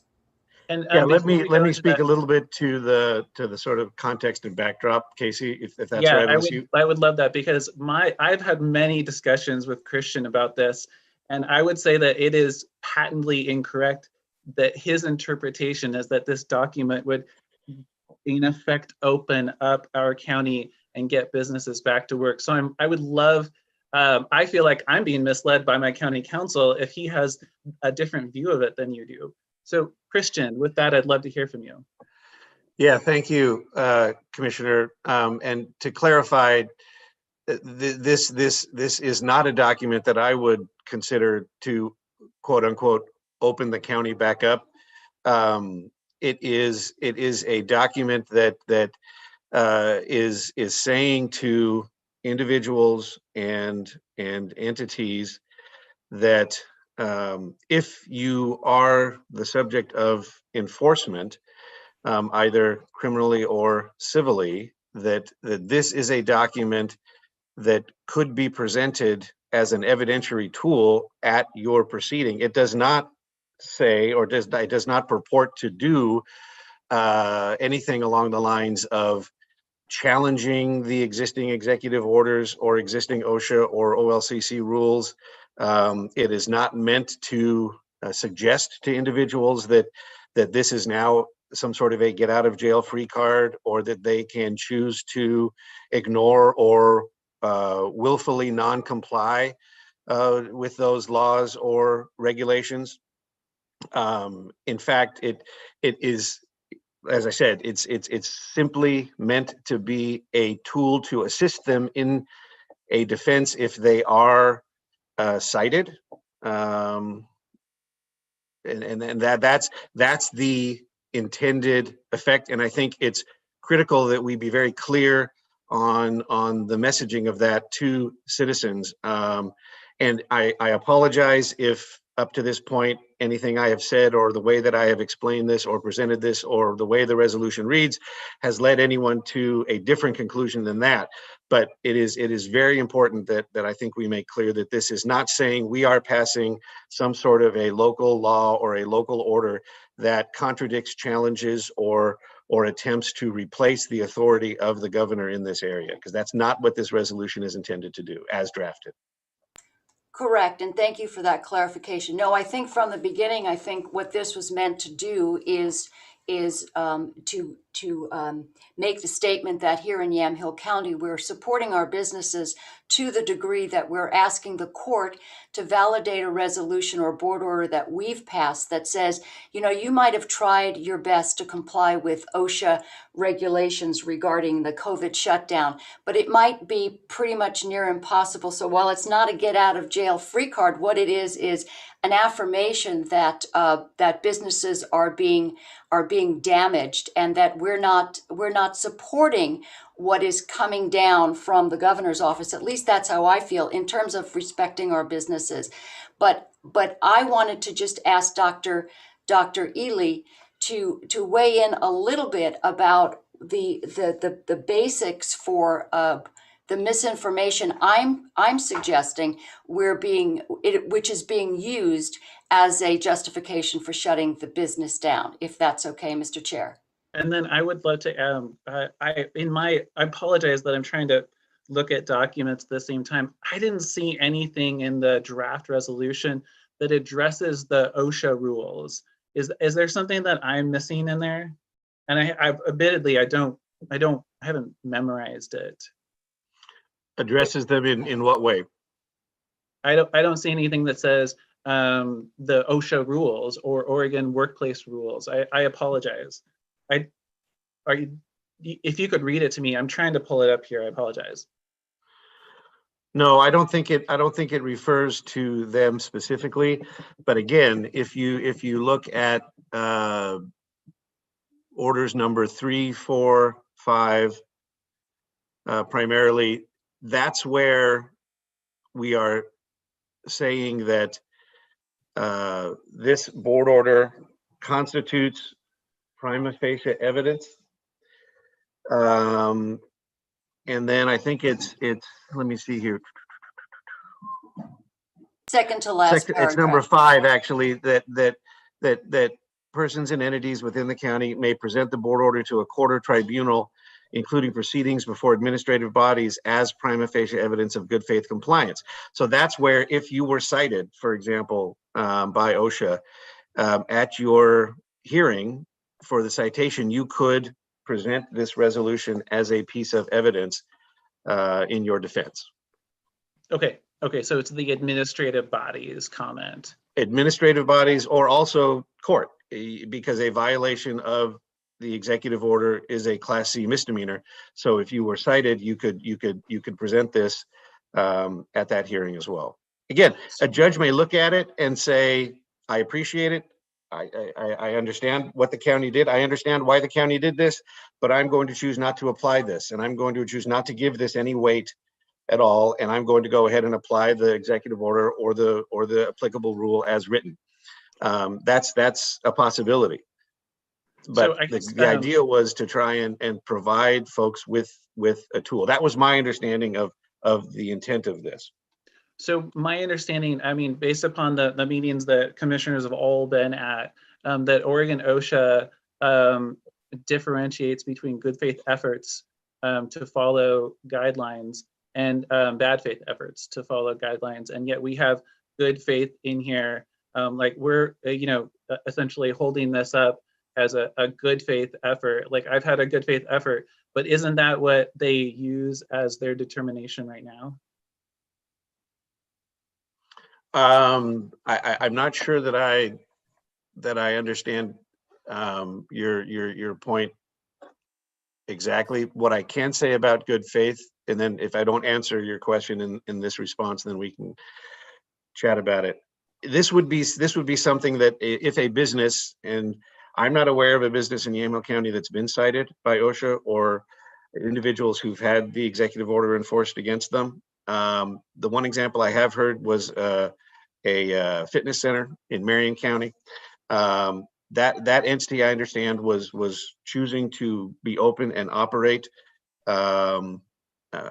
despite the executive order. I don't know what, if any, additional steps they were taking to try and mitigate the risk of exposure, making hand sanitizer available, requiring masks, limiting the numbers in the facility, spreading out equipment, etc.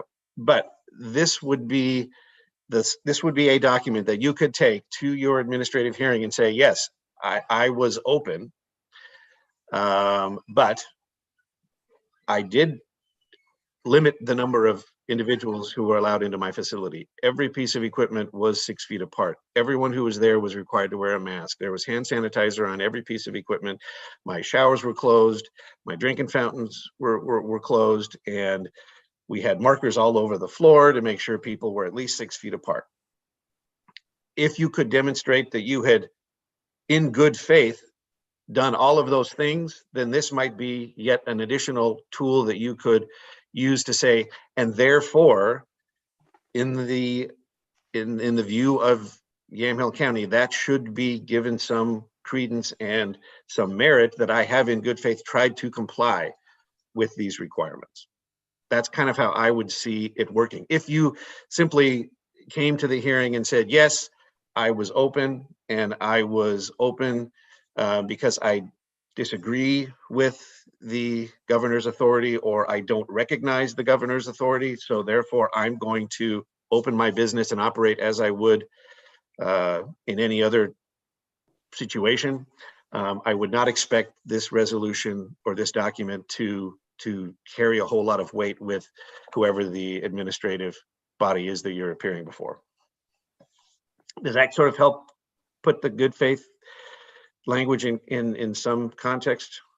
Or Yeah, I'm just I guess my confusion comes from the idea that OSHA has vindicated very clearly in the governor's office that good faith efforts are the basis for their OSHA's inspections, and that it's I would agree with that. I would agree with that. I think that's right. I've had a little bit of an opportunity to review some of the OSHA inspector guidance, and they definitely do address good faith of the employer, and there are some allowances made in that for a reduction in the size of a potential penalty, for example, if you can demonstrate that. There's also an opportunity for the fine to be increased if they find that you aren't doing that. They also talk a lot about the level of the hazard. Is it a severe hazard or a low risk hazard? And that's another reason why there is mention in the resolution about this being a low risk hazard. Because if a majority of the board chooses to adopt this, that's effectively what we would be saying, is that we believe this is a low risk hazard. Okay. Casey, Yeah. just comment my part. First of all, you know, my feeling is that OSHA, for me, look at the initial days of when OSHA was formed. OSHA was formed for occupational safety and health of its employees. I really think this is my own agreement. This is my feeling that putting OSHA in charge of enforcement of COVID rules is way outside their bounds. That this is not some, if they want to enforce how the employees inside the establishment are working, whether they're masked up, whether, you know, whether they're doing things fine, but to use it to enforce specifically the COVID aspect of it, I don't agree with that to begin with. So my problem is number one, I think we have to recognize that is this really OSHA's job to begin with? Is this what OSHA was found for? Because the temporary rule I could deal with, but that temporary rule becoming permanent rules now, I think the aftermath of this is just going to be, for years and years to come, is going to be phenomenal. And I think it's putting power someplace that power should not be put, and it's taking it out of the business owner and it's putting it in the hands of a state agency. And I don't agree with that. So that's just my comment. Okay. So if I could clarify one thing real quick on that point, in the governor's executive order 20-66 section 10 enforcement subsection C, she directly delegates regulatory enforcement authority to OSHA and OLCC and others to continue their efforts to protect the lives and health of Oregonians by enforcing under existing civil and administrative enforcement authorities the directives in this executive order. So she extended that authority to them in the executive order. I just wanted to make sure that everyone was clear that that is something that the governor included as part of her most recent executive order in this area. Yeah, I am very aware of that, Christian, and thanks for that clarification. And that's why I believe that through the executive order that she actually determined herself, which is her privilege as governor, that a state organization, an enforcement organization mission would change of what they were originally meant to do. And that's what my rub is. So that's just my comments. And Christian, along those lines, has anybody challenged in court her ability to make those decisions? This might be a question for Todd too. You mean exercise her authority through executive orders, or? Yes, and specifically around OSHA. Well, I mean, her authority to issue executive orders has been challenged a handful of times over the course of this year. And each time it's been upheld. I don't recall off the top of my head if there's been a specific challenge around her ability to authorize OSHA to enforce an executive order. I'm not aware of a challenge, of that specific challenge. Todd, I don't know if you are. You're muted. He said no. Yeah, that's what I thought. I am not My aware. basic lip reading, that's what it looked like. Yeah, definitely. Thanks. Yeah. Okay. So this, so Christian, And again, just to clarify, yeah. I'm sorry, but that is not what this resolution would be doing. Okay, this resolution would not be saying to the governor or OSHA, we disagree with your ability to exercise your authority in this way. That's not what we're doing. But I thought that this was in the effect of passing this resolution was to open our county and get people back to work. It is not. So if I could just clarify, thank you. A couple of things is the governor's orders have been challenged in a number of different court proceedings. And we all know that when we have a variety of different court cases that are denied at the local level, that they're oftentimes brought to the Supreme Court. And we do have one case which is pending regarding our opening of our private schools, which is about to be reconsidered by a local judge, actually a federal judge, Judge Mossman. So to say that because the past court cases have denied any challenge to the governor's authority is not to say that we shouldn't continue to do that. So a couple of things about an administrative. Well, that is true. That is true. A couple of things about an administrative type of authority. To delegate this authority to an administrative agency, I don't believe would ultimately be defensible. But what I think is important right now is for us to understand what the purpose of this resolution is. We in no way are going to be able to open up our businesses and say that we have the authority to do that, although I wish we could, for our businesses and for our community. But I would like to say that if we can give them some measure of comfort in that they could have perhaps a little more protection from the overreach that is coming not only from the governor's office, but extending to OLCC and OSHA, I'd like to be able to say that here in Yamhill County, we're doing that. And I'd also like to ask to be able to read this resolution before we begin our discussions. Yeah, I certainly, I think that would be great, especially because I'm still struggling to get it in front of me. So it'll help to have those words there. But I wanted to clarify, Christian, is this resolution something that you think has the effect of protecting from overreach? Let me make sure.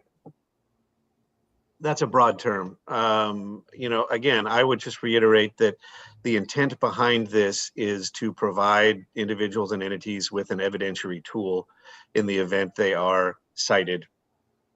They could present this document in court, and then it would be up to the judge to decide whether or not how much weight they would give it.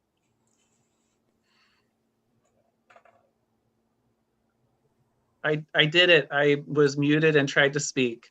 Okay, Commissioner, I would love to have you read that if you don't mind. Thank you, Mr. Chair. And I'll try to pull it up. Okay, I'll go ahead and I'll read the resolution. And it's in the matter of establishing an accurate hazard level in relation to COVID-19. Whereas to date, an estimated 1,003 Oregonians have died of or with COVID-19, approximately 1.25% of those who tested positive, and approximately 0.0022% of Oregon's total population. Whereas the principal goal of the original coronavirus lockdown was to ensure access to appropriate medical treatment when it was required, and whereas appropriate modes of medical response and treatment have remained available for the duration of the time that the coronavirus has been present within Yamhill County and will likely continue to be available going forward, and whereas, like cold and flu viruses, the coronavirus will probably exist within the human population for an indefinite amount of time, and whereas reasonable doubt exists and we cannot ascertain with any level of certainty that the current testing is accurate, as PCR tests are not designed to be used as diagnostics. Whereas we have reasonable doubt and cannot ascertain with any level of certainty that the COVID-specific death rate toll is accurate as reported, whereas negative economic, behavioral health, and social issues are a direct result of state lockdown policies, whereas reasonable concern exists in making future public policy using inaccurate testing or inaccurate death certificate numbers, let it be resolved that Yamhill County finds economic security a pressing emergency. Let it be resolved Yamhill County formally requests OHA to disclose the PCR cycle thresholds and which test is being used. Let it be resolved Yamhill County requests full transparency in all false, negative, and positive tests. Let it be further resolved that Yamhill County will endeavor to work with the Oregon Health Authority and the governor to determine by county what is an appropriate risk versus benefit threshold for future warranted business closure. It is resolved that all persons and entities within Yamhill County may present this resolution to any court or tribunal, including proceedings before administrative bodies, as prima facie evidence of good faith compliance with relevant state and local laws, including the administrative rules, which while engaging in activities that are inconsistent with executive orders related to coronavirus. It is further resolved that this resolution constitutes prima facie evidence that persons and entities, including medical providers within Yamhill County, are not subject to findings of negligence per se on the sole basis of having engaged in activities which are inconsistent with executive orders related to the coronavirus. Thank you, but I don't have that document and I've never seen it. Christian, I'm looking at I just found a resolution, but that's it. The text of it is completely different than what Commissioner Sterrett just read to me. So the text of the resolution, as I emailed it to you all last night, has those same elements in it, but they're organized differently, and then it has some additional language. And I read through it while I was following it. It is not similar. I'm sorry. Okay, where do you believe it's dissimilar? Well, I don't have the proclamation in front of me, so Oh, I'm sorry. No, I mean, I don't have the proclamation. I believe that Carolina actually just sent it to me, but it might just be the same thing. So I found it in the packet on the county's website this morning. It came out last night. You sent it out last night, but I sent it to you earlier, and you sent it out in its resolution form, board order form. Correct. And there were some modifications where I sort of reorganized it into a format and into a series of whereas clauses and statements that I thought accurately reflected what you had sent me, Commissioner Sterrett, and then reflected those in the resolution.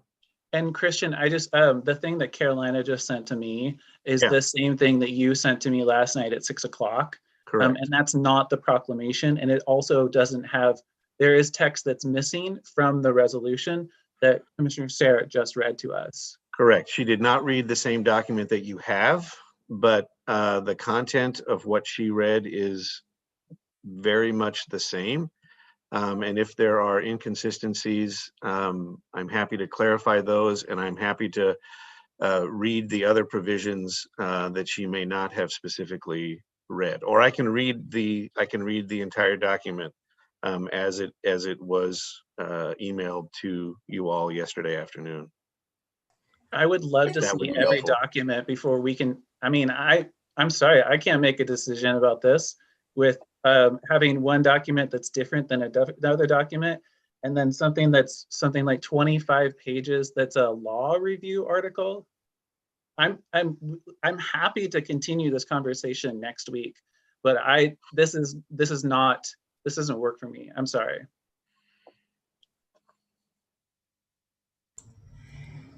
Yeah, my understanding is that this information was going to be disseminated to the commissioners so that it would be supplemental to our discussion today, and there was a miscommunication and it didn't get out. So yeah, I totally agree that we cannot be making decisions without all of the information. But I would very much like to continue this discussion and have our Health and Human Services Director there, and hopefully Dr. Henry Ely can join us, who's the author of the study that really does talk about some of the inaccuracies in the data. That sounds great to me, Commissioner. Christian, Yeah. did you want to? I will apologize again. I am very sorry that the information didn't get distributed more quickly. We were scrambling to try and pull this together so that the commissioners could discuss it today. And again, I will apologize for not getting it out and getting it to you all sooner. This is a significant policy discussion, so to the extent you agree that more conversation is warranted, I think that's a perfectly acceptable outcome of this initial conversation. But again, in light of trying to keep moving, we push to try and get something before you for today's session. So again, my apologies. Thank you. I know you have a lot going on. I understand how it could there could be sort of a miscommunication. So, well, right now I want to apologize to Dr. Ely and also to our Health and Human Services Director, Lindsay Manfred, for not being able to basically complete this assignment today by weighing in on some of our discussion items. But I'm hopeful we can, commissioners, if you could reference some of the study that Dr. Ely has done, and that would maybe give us some context for the resolution, and we can be on the same page in terms of the wording. So that sounds great. Yeah, sorry, I just want to acknowledge that sounds great. Let's continue this conversation, and I look forward to reading the information. The one thing I did note, because I chatted with Christian right before we went live with our transit meeting. I do want to note that it's actually 0.022%, not 0.0022%. So there's a factor of 10, an order of magnitude difference between the numbers that I'm sure are being used in. It's the first line of the resolution. Right. So we can work on that. Yeah, we can work on that, but I don't think it materially changes the argument. But thank you for that, pointing that out. I do think that a factor of 10 difference, though, is important to acknowledge, but thank you. Okay. That's why I'm a lawyer and not a mathematician. Sorry about that. Ken, was there something you wanted to add? Yes, commissioners, I just wanted to, because I don't recall if it was referenced when we started talking about this agenda item, but we have been receiving written public comment related to this agenda item. And so that is something I just want to acknowledge for those folks that have submitted written knowledge. We'll share that with the commissioners and have this added to the record as well. But we did receive 21 written comments leading up to this meeting.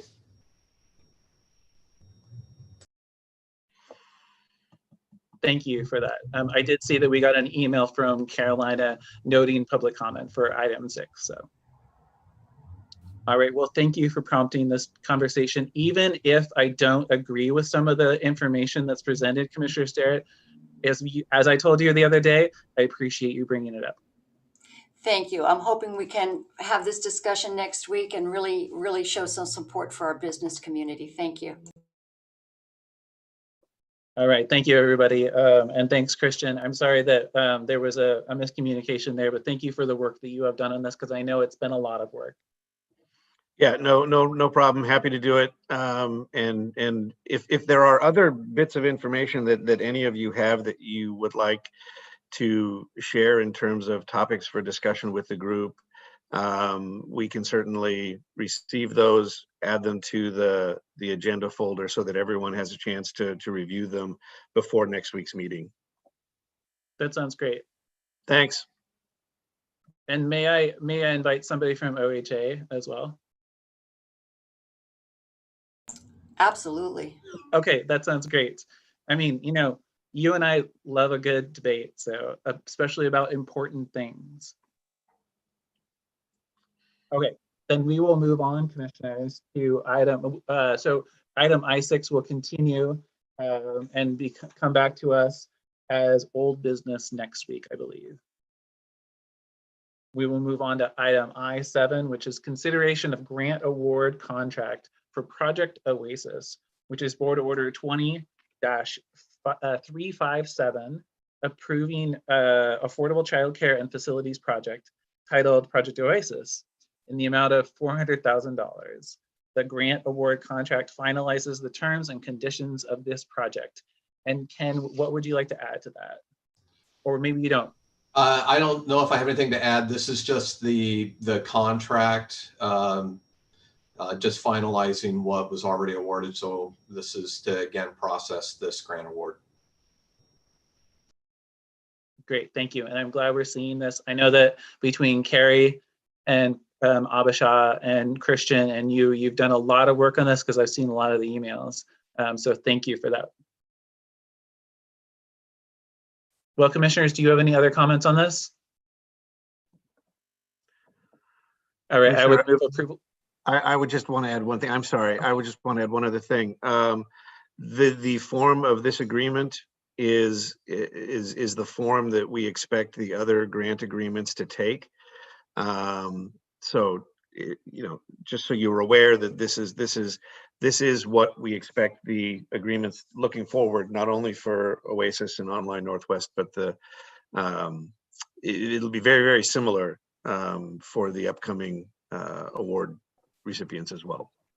Okay, great, thank you. And then what's the timeline on the Online Northwest one? Will we have it next week? I believe they have it and they're reviewing it. Isn't that right, Ken? Yes, we have given it to Online Northwest and we're pending their approval. Okay, great. Well, I would move approval of item I7 if there's no further discussion.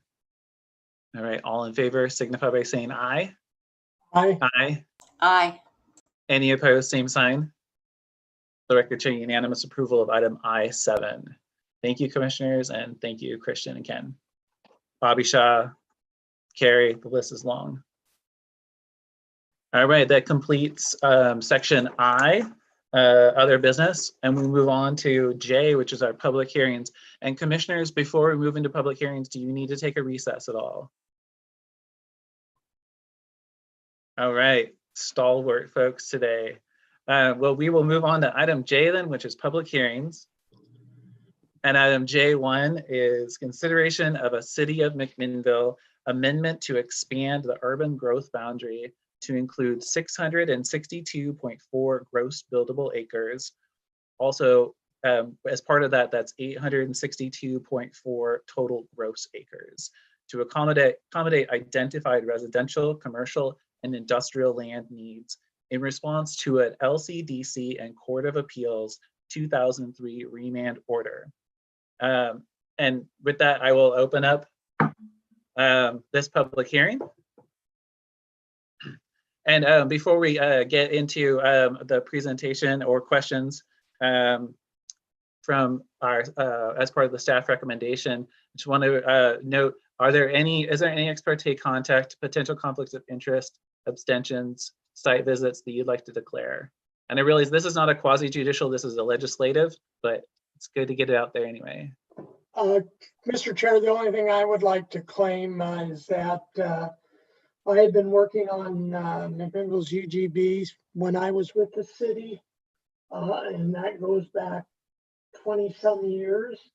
And so, but other than that, I just wanted to clear that for the record, but it will have no impact on any decision I make. Okay, great. Thank you, Commissioner. I did speak, I had people who approached me to separately from comments to talk about the urban growth boundary expansion, but none of that is anything that hasn't been approved and shown in the record. Everything was also in the record. I do want to note that I can see a potential conflict of interest because I am a farmer and a landowner, and there's multiple parcels of land that are going into the urban growth boundary. I don't own any of them, but I just want to acknowledge that it does affect the balance of farmland in Yamhill County. As I don't know what page it is, but one of those pages acknowledged. Commissioner Sterrett, is there anything that you need to add? No. Okay, thank you. And just so that you are aware, this is for only, I need to get my notes out here, but this is only for written comments only, including from the applicant, the city of McMinnville, and written comments from folks who are either in support or object to parts of this proposal. So at this point, I will ask, are there any questions of the city of McMinnville? That their staff and attorneys are here. And Todd, we're not doing a presentation from them because we're not doing oral. And you're still muted.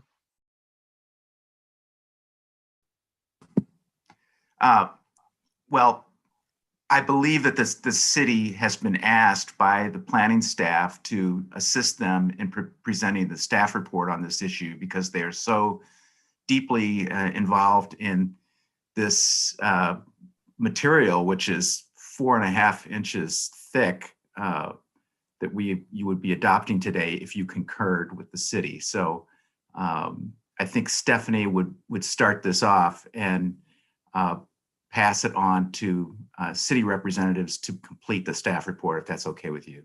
That sounds great. Let's begin with the staff recommendation and report then. And I just got a wonderful note from one of our staff saying that that's the order. So thank you to everybody who's keeping me on track. Stephanie, welcome. Thank you, Mr. Chair. So the application, can everybody hear me okay? The application that's before the county, it's for an expansion of the urban growth boundary for the city of McMinnville. The proposed expansion is in response to the LCDC remand and Court of Appeals decision and focuses on the one assignment of error from that remand.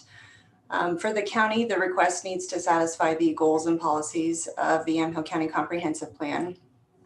The county goals and policies closely align with the prioritization list that needs to be followed for inclusion of property into the UGB. Since the city has followed those statutes, it can be interpreted that they also abide by the county's goals and policies. Some farmland is included in their proposal, but the city has done their best to minimize the impacts to the rural area.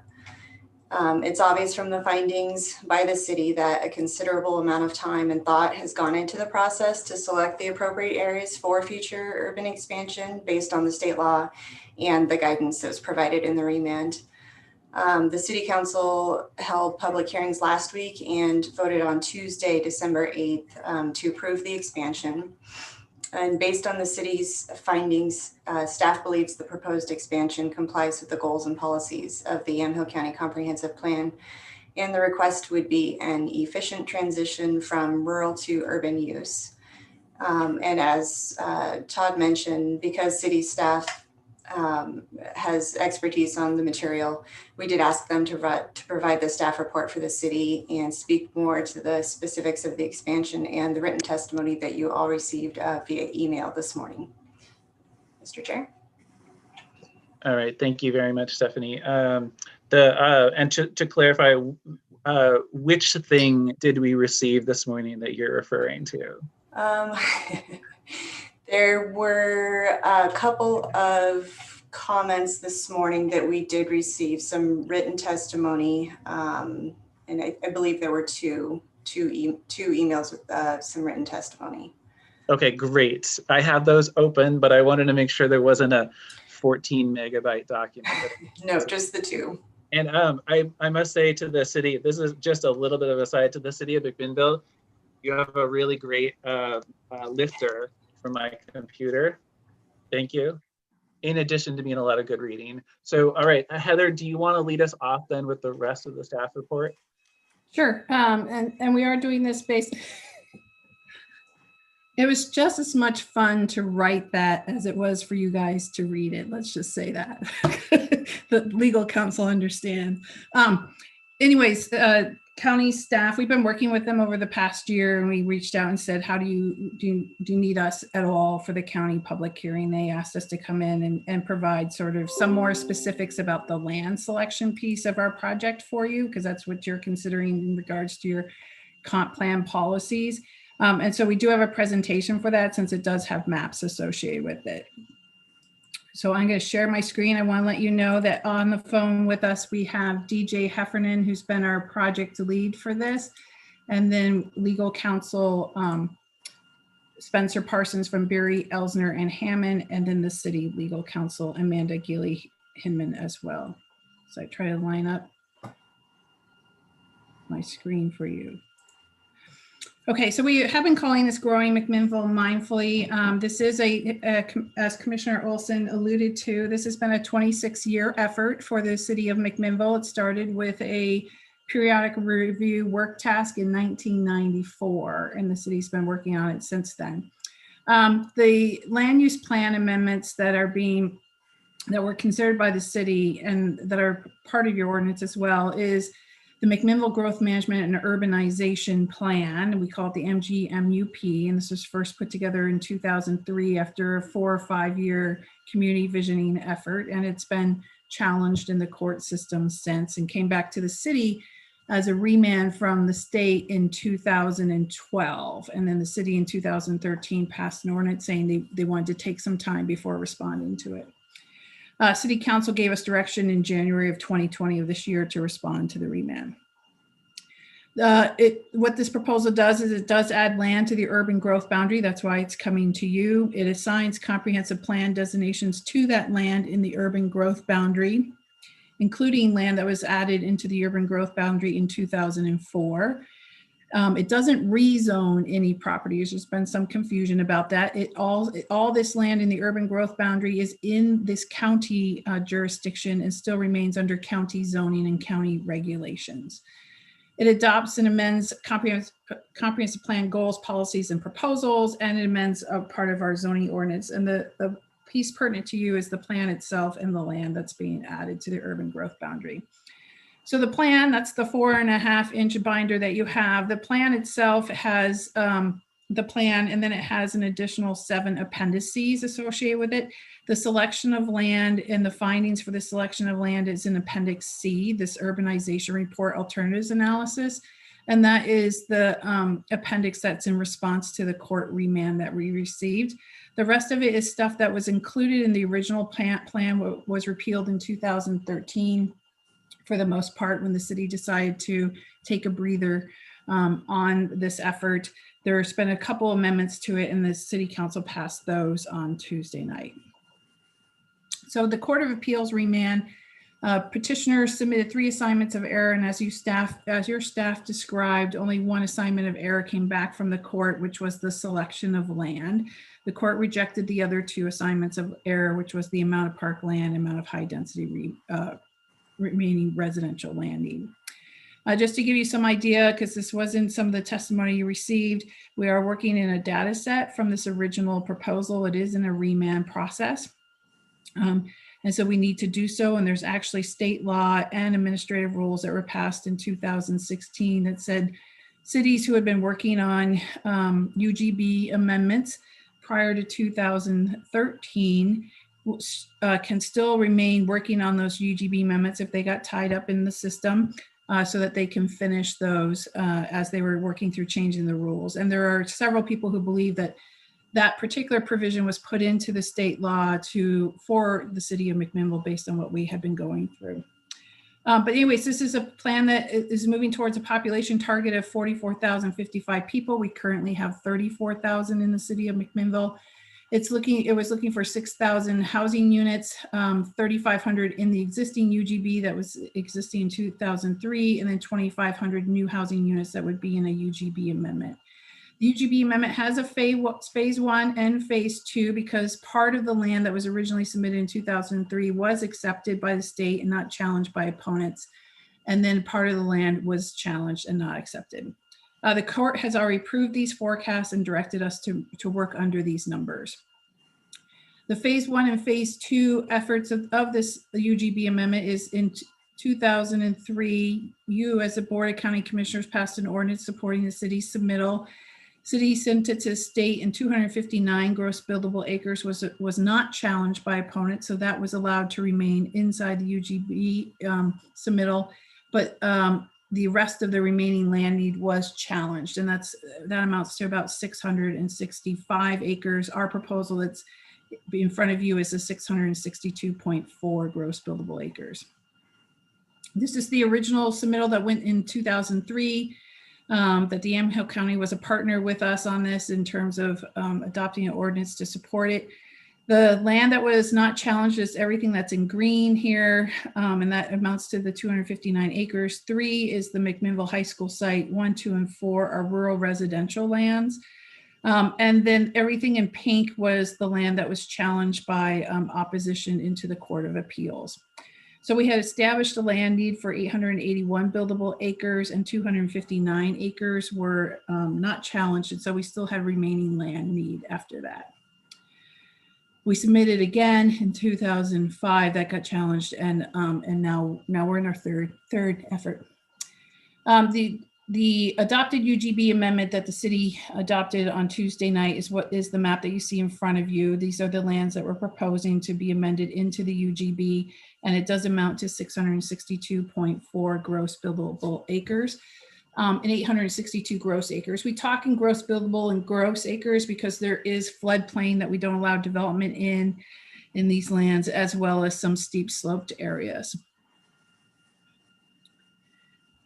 So at this point, I'm going to turn it over to DJ, who's going to walk you through what the Court of Appeals decision was. And they provided a very specific roadmap as to how we needed to do the analysis for the land selection to be in the UGB. Thanks, Heather. Can you all hear me? Okay. So I'm going to go through the land selection process. I'm going to go through this pretty quickly, and I'm going to focus on the parts of the Court of Appeals decision that laid out a very specific process for how land, the candidate lands should be considered for inclusion in the UGB. We followed that process to the letter. There are 3 steps, with step 2 including 2 subtasks. Step 1 is to determine how much land is needed, and Heather's just gone through most of that with you. Step 2 is to determine the adequacy of those lands to meet urban land needs under 2 provisions of ORS 197-298, subsection 1 and subsection 3. Those are used to determine if the study areas, the candidate areas that we're considering, are even adequate to provide for urban land needs.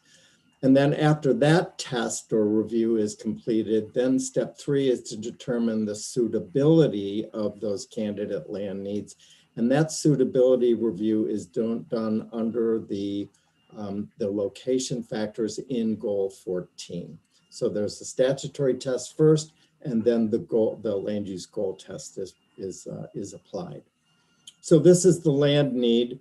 You'll see under the residential category, there's a whole bunch of other uses that are allowed in McMinnville's urban residential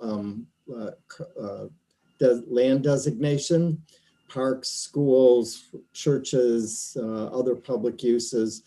So all of those are included in the residential category. Also, some of the commercial need is being accounted for inside areas that are primarily designated for residential use to provide supporting commercial services to them. But it totals up to 924 total acres. This is for both phase 1 and phase 2. So when you take out the 259 acres that were added in 2003, 2004, what you're left with is an adjustment of 559 acres for residential, 106 for commercial. And the industrial there has got a parenthesis around it because that's a current surplus of industrial land, or excuse me, a 2003 surplus. For reasons related to the city's strategy for implementing its economic development goals, that surplus inventory is deemed important to maintain. So there's been some adjustments to the urban growth boundary in order to maintain that 46-acre industrial land surplus. So that's the land need part for phase 2. So where do we find that acreage?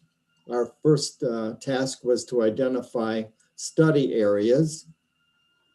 Most of these study areas were considered in 2003 and again in 2005, but some adjustments have been made to add the areas that you see circled in red and to consider them because they were either raised by proponents to the effort, or because when we looked at the arguments that were made in the record, these areas, some of these other areas had similar characteristics. So we wanted to make sure that we looked at all the candidate areas that could potentially serve urban needs. And you'll notice in the areas that are circled, there's a lot of yellow and green. Those are soil characteristics, lands with soil types that are class 3 or class 4 and higher. So that's what we were looking to add to our review to make sure that we covered all of the bases of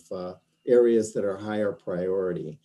And so after we got done selecting these study areas, we then mapped them for their priority standing. This is based on the direction we got from the court. It's also reflected in both statute and rule that exception areas, the areas in green, are highest priority for inclusion in the urban growth boundary. And then areas that are class 3, 4, 5, 6, and 7 and higher. And then lastly, areas that are in red, resource lands that are class 1 and 2 soils. So we went through and evaluated all of those areas and looked at them based in priority order. We looked at exception lands first. Some of those were adequate to meet needs and they were recommended for inclusion, some were not. And then we looked at the class 3 and 3 soils, areas with class 3 soils and above. Some of those were adequate and some were not. I want to draw your attention in particular to the L-shaped area called West Hill. The name of it is West Hill South, which is up here. It was very important to why some of the land that was on the previous map we showed you that is red was included in the recommendation. That area is higher priority for inclusion in the boundary. And under ORS 197-298, one of those statutes that we had to look at for adequacy, the lands to the southwest of it were considered adequate to be included in the boundary because they provide a conduit for extending sewer service to the higher priority West Hill South study area. So we included those under 197-298-3C because without them, you can't get sewers to that area. That area drains from northwest to southeast, And there's a Cosine Creek and a tributary to Cosine Creek that drain that area. So when we included that area and did some calculation on what our remaining land need was, we essentially had met it after we included these 3 areas on the basis of their necessity to extend sewer service to those areres. Sorry, DJ, So, I'm bouncing ahead to the slides that show. yeah, that I'm sorry, I bounced through a lot of these. I didn't. This is the map that our engineering consultant put together for us on how you would extend sewers to West Hills South. And as you can see, all of those, the drainages there drain to the southeast. And so those gravity sewers are important for extending down to the southeast and for reaching West Hills South. I would add, this question I'm sure has come up in people's mind. You guys ended up adding those 3 areas in the southwest because of the need to extend services. But how expensive was that compared to other sewer service solutions? And I can tell you that this, because they're all gravity sewers, this also coincidentally happens to be the low-cost sewer service option for the areas that we were considering for urban expansion. So that wasn't the primary reason for including them. We included them because of the requirements under ORS 197-298-3C, but it happens to be an area that is efficient for extending sanitary sewer service. Not that it's cheap anywhere, but this was a lower cost area for doing that. So DJ, we skipped a couple of slides. So I just to clarify for everyone, when we were analyzing the study areas, we used 18 different screening criteria for each study area. So one of the things that was in the court remand was that the methodology the city had used previously, not only the priority selection, so we had to go through this priority selection of doing the analysis for all exception areas first, and then all study areas that were in class 3 soils or less. And then if we hadn't found all of our need in those 2 layers, we go to the next layer, which would be class 2 soils, which is orange for our maps. We had to, the methodology that we used previously was not applied across the board for all study areas, and there wasn't enough of it. So we came up with 18 factors that we used to do a study area analysis. We applied it to all study areas. We had 50 different data sets. And that's one of the attachments. It's attachment 2, I believe, attachment 1 of Appendix C that shows all of that work. And so based on that, one of the things we wanted to show you was, because this is in one of your letters that you received, this is all the exception areas that we looked at first. And then after we figured out which exception areas were adequate and suitable using that analysis, we then would apply the gross buildable acres to our land need to see if we had anything remaining. And we did. So then we would go to the next layer, which was the class 3 and lesser soils. And we did the same analysis for all of those. And then we would come up with what that yielded in terms of overall acreage that could meet the land need. We asked ourselves the questions, is there additional need afterwards? There was still additional need. And to be able to bring in this particular piece right here, when we go to the class 2 soils, the first place we needed to look was here, because this is where the infrastructure would go to serve West Hills South. And so after looking at that, we then applied the gross buildable acres in that area to our land need. And by that point in time, we were at 662 acres of a need of 665. So we stopped. We figured by that time we met the need more or less, and we didn't review any other class 2 soils. And that's why it's a little bit different than our previous map submittal had been. Heather, this is Mary. Can I ask a question right now? Sure.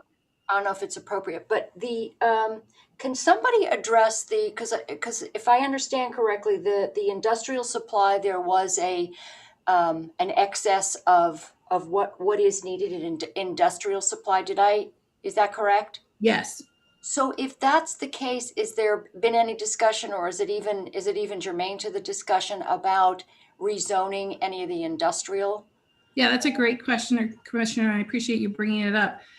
There was. So one of the things the petitioner said in the Court of Appeals petition was that we had looked at the exception area. So this first layer of priority to look at for commercial and residential needs. But what we didn't do was look at it for industrial needs and then look at rezoning industrial land within the city to commercial and residential needs.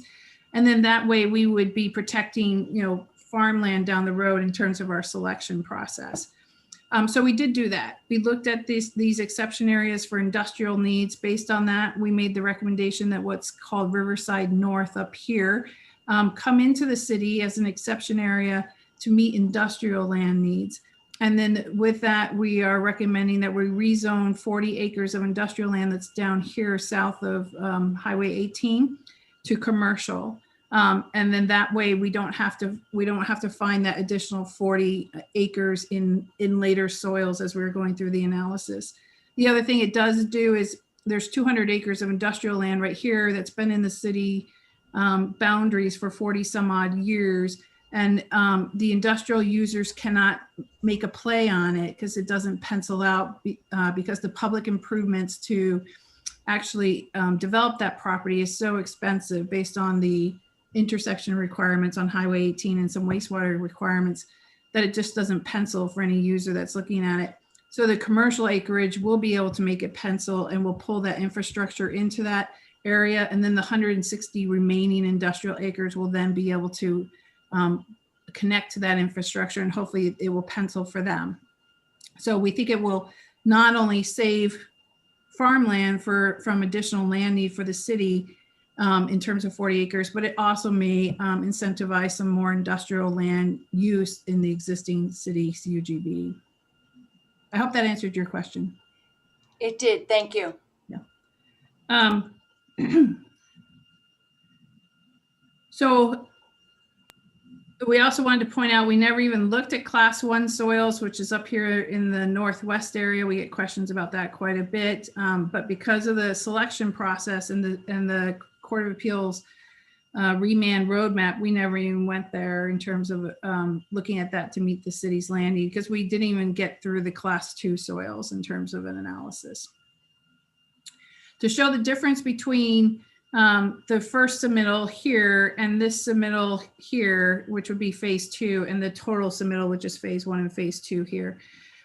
You'll notice that if these two properties are still included, and what's different is these two are coming in now, but this property over here, which is what we call the 3 Mile Lane study area, this property right here, which is Norton Lane North, we're calling that, and then up here, which is Grand Haven, all those are class 2 soils, so higher priority soils, and those were not recommended for inclusion because we never reviewed the rest of the class 2 soils after we looked at these 3 and saw that they met the land need. Because we're recommending more inception area in this go around than the original submittal, and some more class 3 soils. We're also recommending this come in down here by the Evergreen campus as which is class 3 soils as commercial land.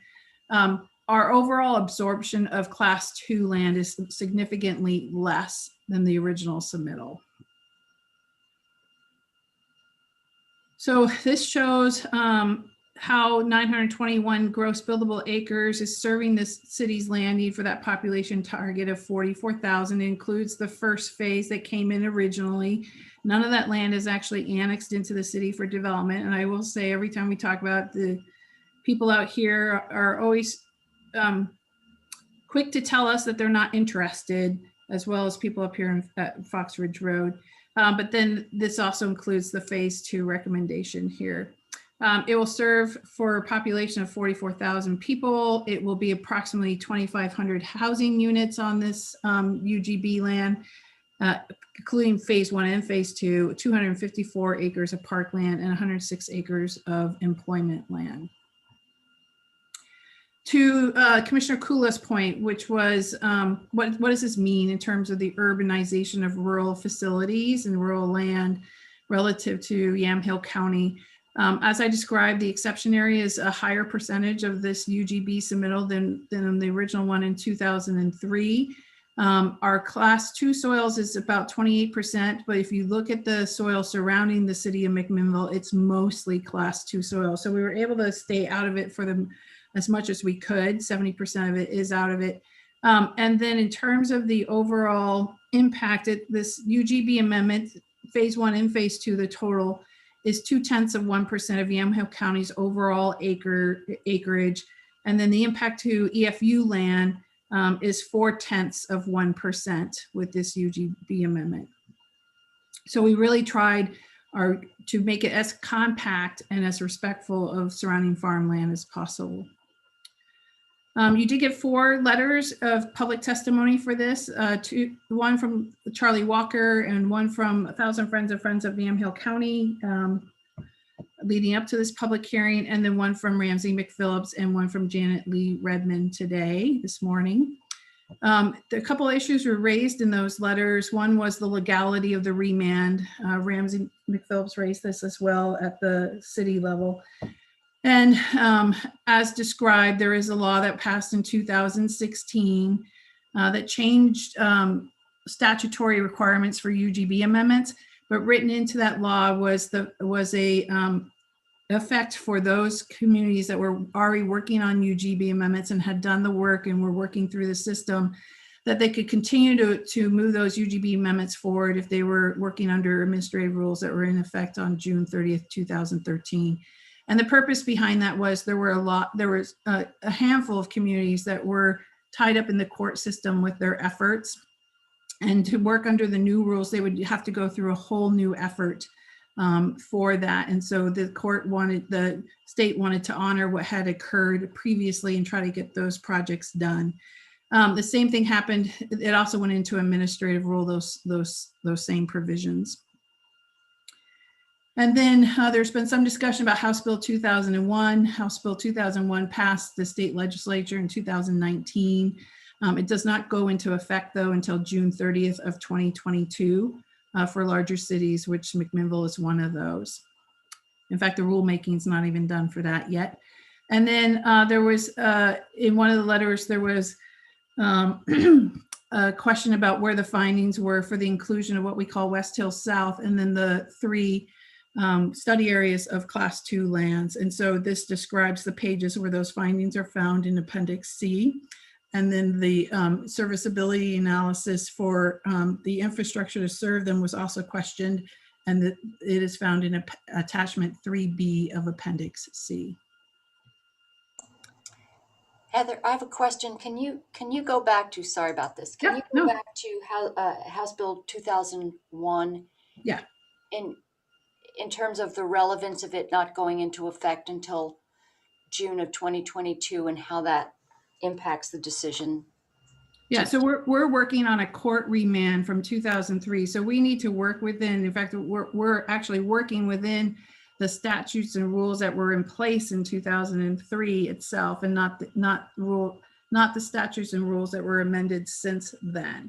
And so that's been the sort of sandbox in which we have worked. I just wanted to point out that House Bill 2001, even if we were working on something now, doesn't go into effect until June 30, 2022. The city still has, there's a lot of work. I sit on the rulemaking committee for House Bill 2001, and there's still a lot of work to be done by cities as they figure out how they're going to implement these provisions and where they can be implemented. There is a part of the rulemaking is what we call an infrastructure analysis to understand where in areas where the city is already developed, which is most of the city of McMinnville city boundaries, current city boundaries are developed, where they already are developed, if there's infrastructure capacity issues for any of the increased density that would be associated with House Bill 2001. So that's the next step for cities, is to do that type of study, submit it to the state. The state will review that. And then after that study, We then implement code amendments to bring the missing middle housing into our program so that it can move forward. And all that work needs to be done by June 30, 2022. Okay, thank you. Yeah. And Heather, I'm trying to hold my questions, but one of the other questions that came up in multiple of the testimony in opposition was the population forecast. Can you address that, or maybe you will in another slide? No, we're done. So we try to Okay. keep it as tight as possible for you guys. The population forecast is interesting. The population forecast that we're working on within this project as part of the remand happened under the process where it was a coordinated population forecast between the county and the cities within the counties. And so that went through, I think that was like a 2 or 3 year effort with the city of McMinnville and Yamhill County. And Commissioner Olson might remember this better than what I've read in the record. But that was challenged several times, went up and down the chain, and finally it was affirmed by the state and then eventually by the court that population forecast was the population forecast for this work.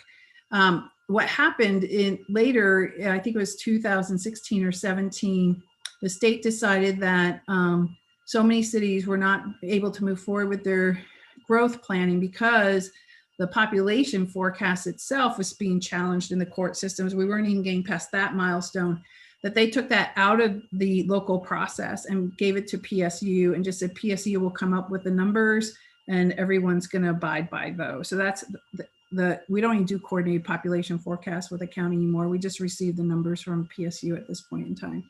But this one is one that was adopted by both the county and the city in, I think, 2000 or 2001 for this work. Okay, great. Thank you.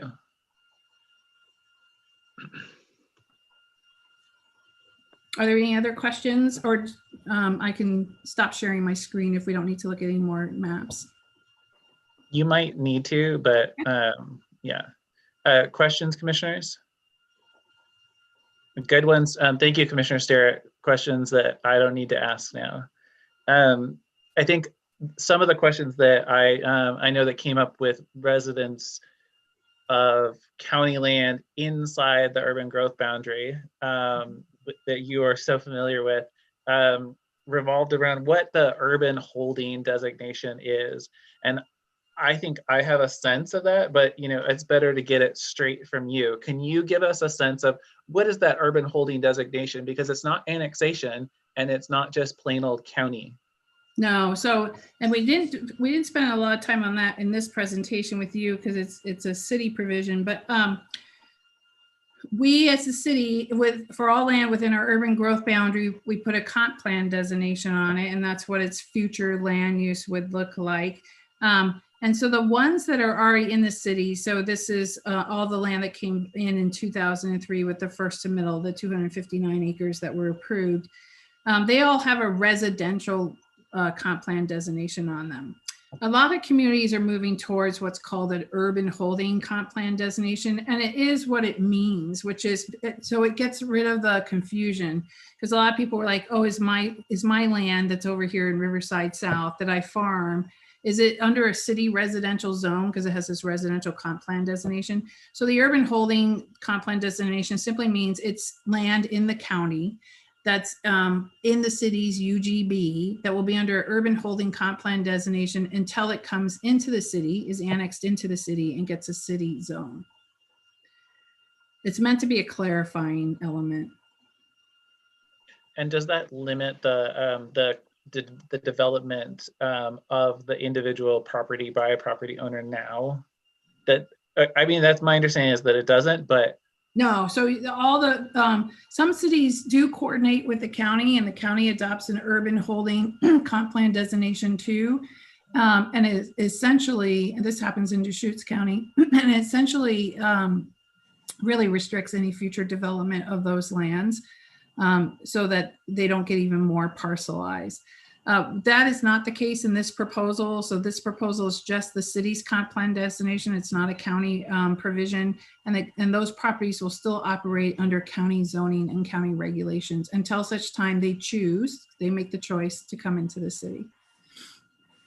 Okay, thank you. That was what I understood, but I really wanted to make sure so that I'm accurate when I talk to people about it. Yeah, and there's been quite a bit of confusion about that, especially for those property owners who just feel we didn't want to come in 2003. We still don't want to come in 2020.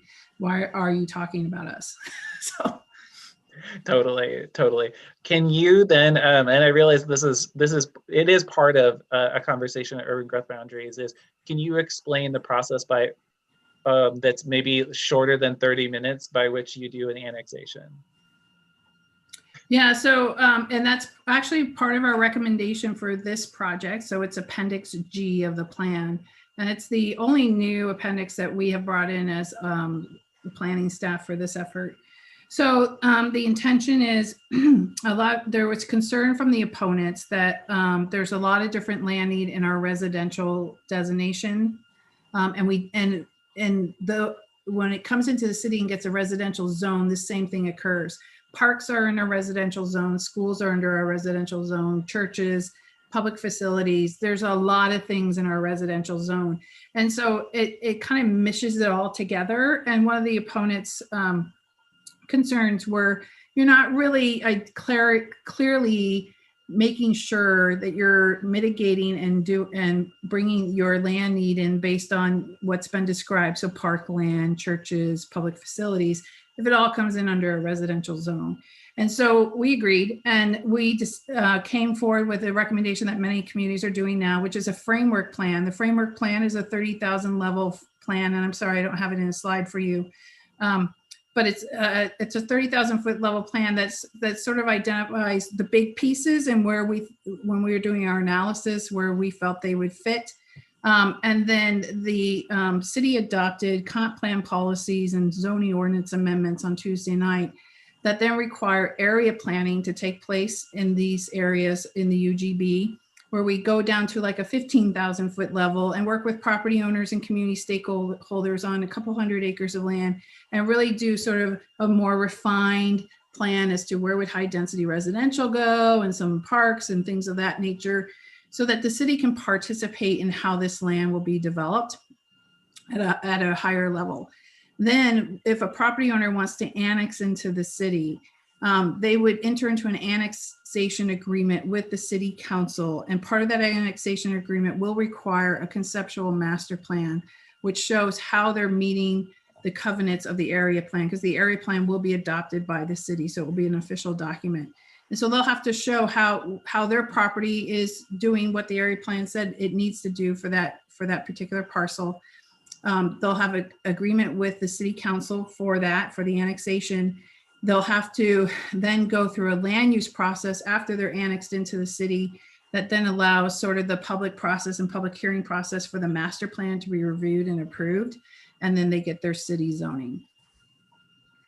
So it adds two more decision-making milestones into planning for these properties at more refined levels as we go. Yeah, I appreciated seeing that framework plan, so thank you. Yeah. And it looks like DJ may have a comment to add. The only comment that I was going to add is while all of those steps are taking place, the property owners will still be regulated under county provisions. Mm-hmm. So they'll continue to be able to farm, they'll continue to be able to use their land as your regulations allow. Yeah, thank you. That's an important component of it, I think. Yeah. And we did have property owners who are in this area that are proposed to come, actually in all the areas that are proposed to come into the UGB, call and talk to us about, can I still operate the way I am today? Yes, you can. Is there a time limit on that? There isn't actually a time limit on that. And then they're like, but the door is open for me to annex into the city if I choose to do so in the future. And that's essentially what this process does. Great, thank you very much, Heather. And thank you, TJ, for clarifying that. Commissioners, do you have any other questions for staff? No. Thank you. Okay. Commissioner Olson? I don't either. I just want to tell Heather and DJ how much I appreciate the work they've continued, and that we have to remember that with the testimony we got, that we are working on it. This is a remand, and with 2011 not being effective until June of next year, that we are working under those population forecasts. And I think properly, it is the proper thing to do. And the 3% that is in the new regulations, that would basically kick off a whole brand new process.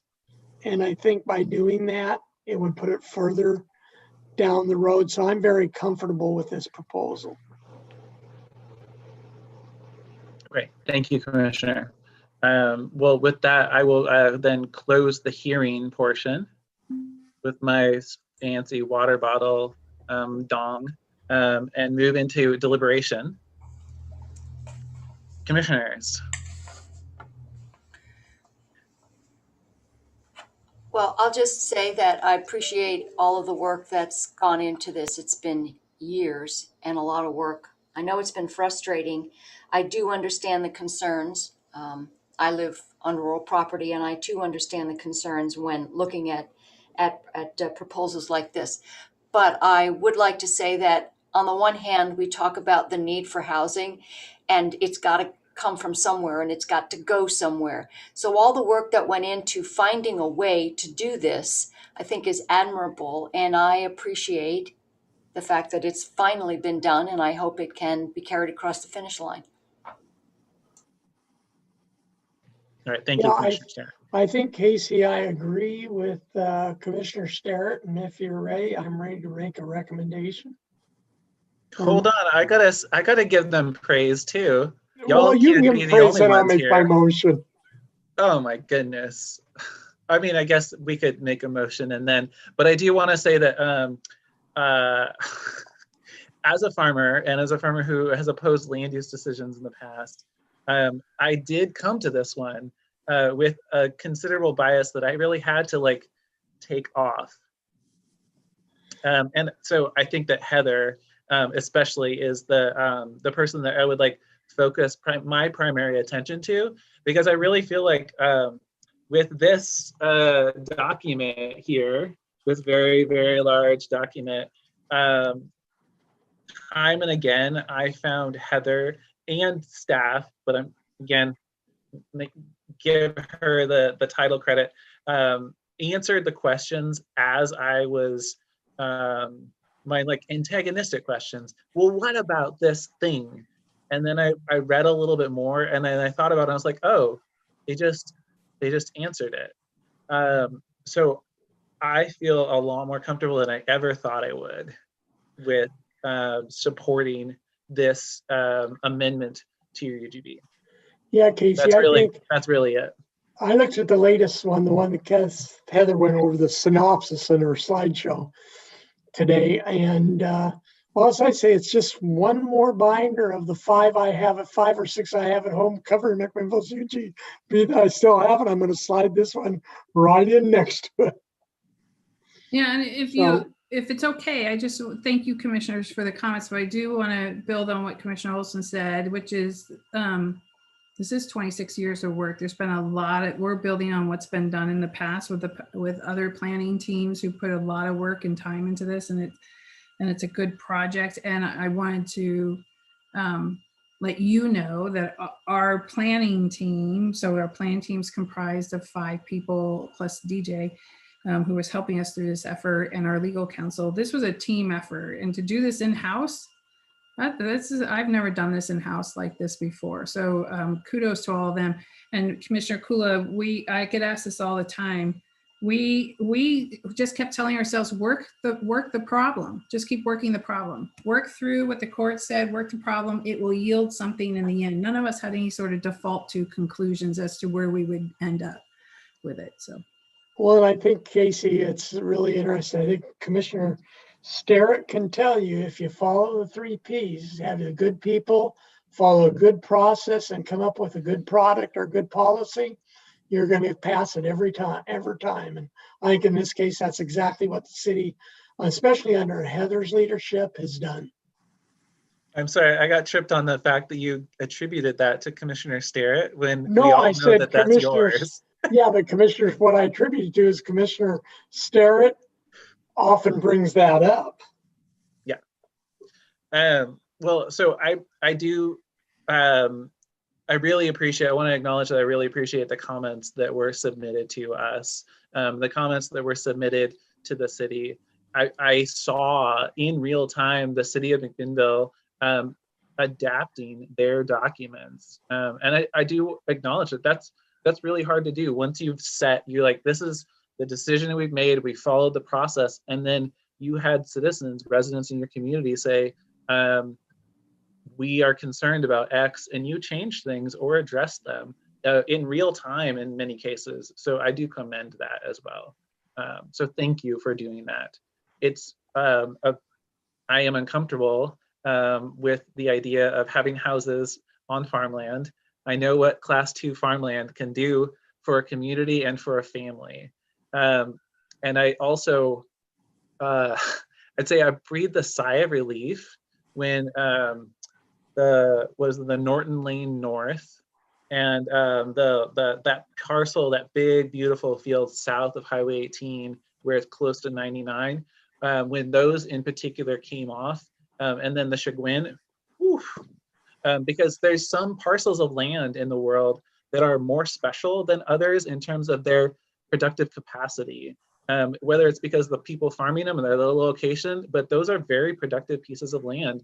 And I'm really glad that they're going to continue to be part of our farm landscape. So thank you. And they're also really beautiful, so the people who live here get to enjoy them too. Okay, commissioners. Commissioner Olson wanted to jump in a little bit, but. No, I'm just ready to make a motion. All right, I'm ready. Could I step in? Please do. All right. Because I was going to ask what the motion was going to be. Under the McMinnville Urban Area Management Agreement, you really only have two choices. What it says is if the governing bodies do not concur in their final decision, a joint meeting shall be scheduled to resolve differences. If agreement cannot be reached by joint meeting, one governing body shall appeal the other governing body's decision to the Land Use Board of Appeals or the appropriate appellate body. So what I did was prepare an ordinance for you and for approval, which you can reject. But if you would like I to consider that ordinance, I would read it by title only. We'd have to do it twice today. And so I would read it once by title only.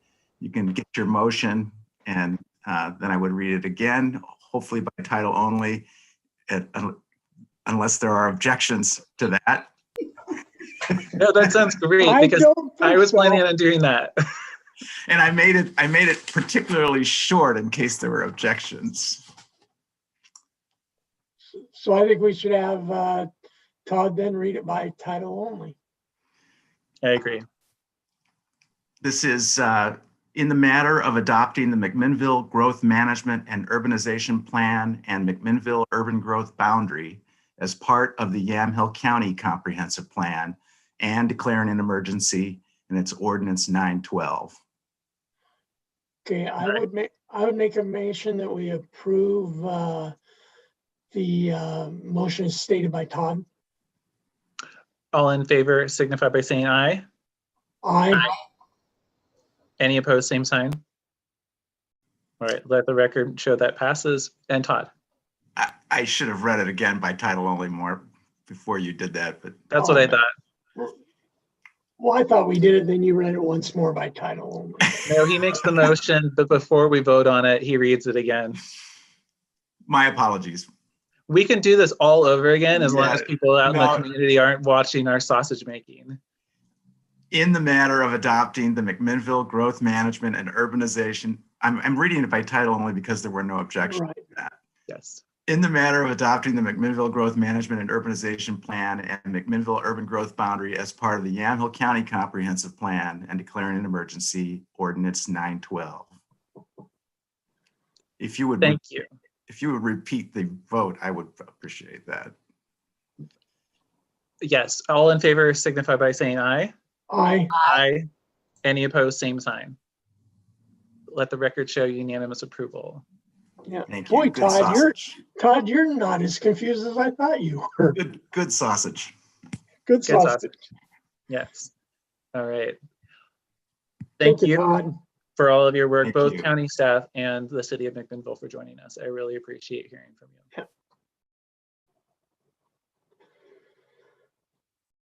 All right. With that Gotta close. momentous occasion, we move on to item K, which is announcements. Missionaries. I'm going to hold mine till next week. I'm gonna hold mine. I'm gonna hold mine till after January 1st. Oh my gosh.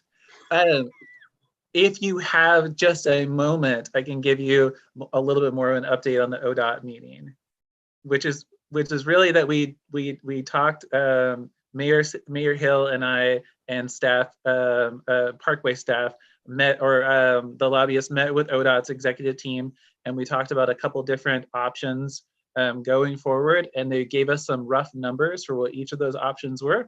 And Parkway is gonna keep working on that from their perspective, and ODOT has a better sense of at least what the Parkway Committee would like to see going forward. And I will, be sure to communicate as much as I know when I know it.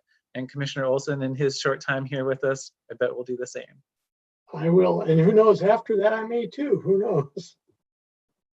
Yeah, I think he's recruiting himself for a spot. No, I think Dave's trying to recruit me. That's probably true. All right. Well, staff, Ken, do you have anything you'd like to add? Just a few, I'll be brief. We do have a few items that are on the agenda for the 17th. Just a reminder that we have our discretionary allocation, essentially the kickoff of our budget prep for the next fiscal year will be starting next week. So we're trying to get that information put together really quickly. The second part for an upcoming, depending on what we schedule for future formals between now and the end of this calendar year, there's a couple other items for discussion. We have our local emergency declaration related to the pandemic that Christian sent me an email. He had to drop off the call, but we're going to be working on that to have that ready to come before the board. There's also, in conjunction with that emergency declaration, is some temporary policy items that we'll also need to bring forward for your consideration. So we'll be working on those documents to bring forward. The other quick item I'll just quickly update, and for the purpose of this meeting as well, we are still proceeding with the emergency business grants, the COVID grants, and targeting to have those opening tomorrow. And we're getting information posted to the county website, but the link for applying for the grants won't be live until tomorrow. But again, we just want to, we're trying to get word out as much as possible. But again, I just want to promote that link's going to be going live tomorrow to start applying. And we do have 1.4 million available for business relief for businesses meeting the eligibility requirements. It'll all be provided in the announcement. So I think that's all I had. I just wanted to quickly just have it on your radar that we have some very busy formal sessions between now and the end of the calendar year. All right, great, thank you. And I got an email from, I think Carrie, reminding me of that one, from Christian. So thank you for bringing that up. Todd, is there anything that you need to add? No, great, that was very clear. All right, commissioners, then we will close this meeting of the Yamhill County Board of Commissioners.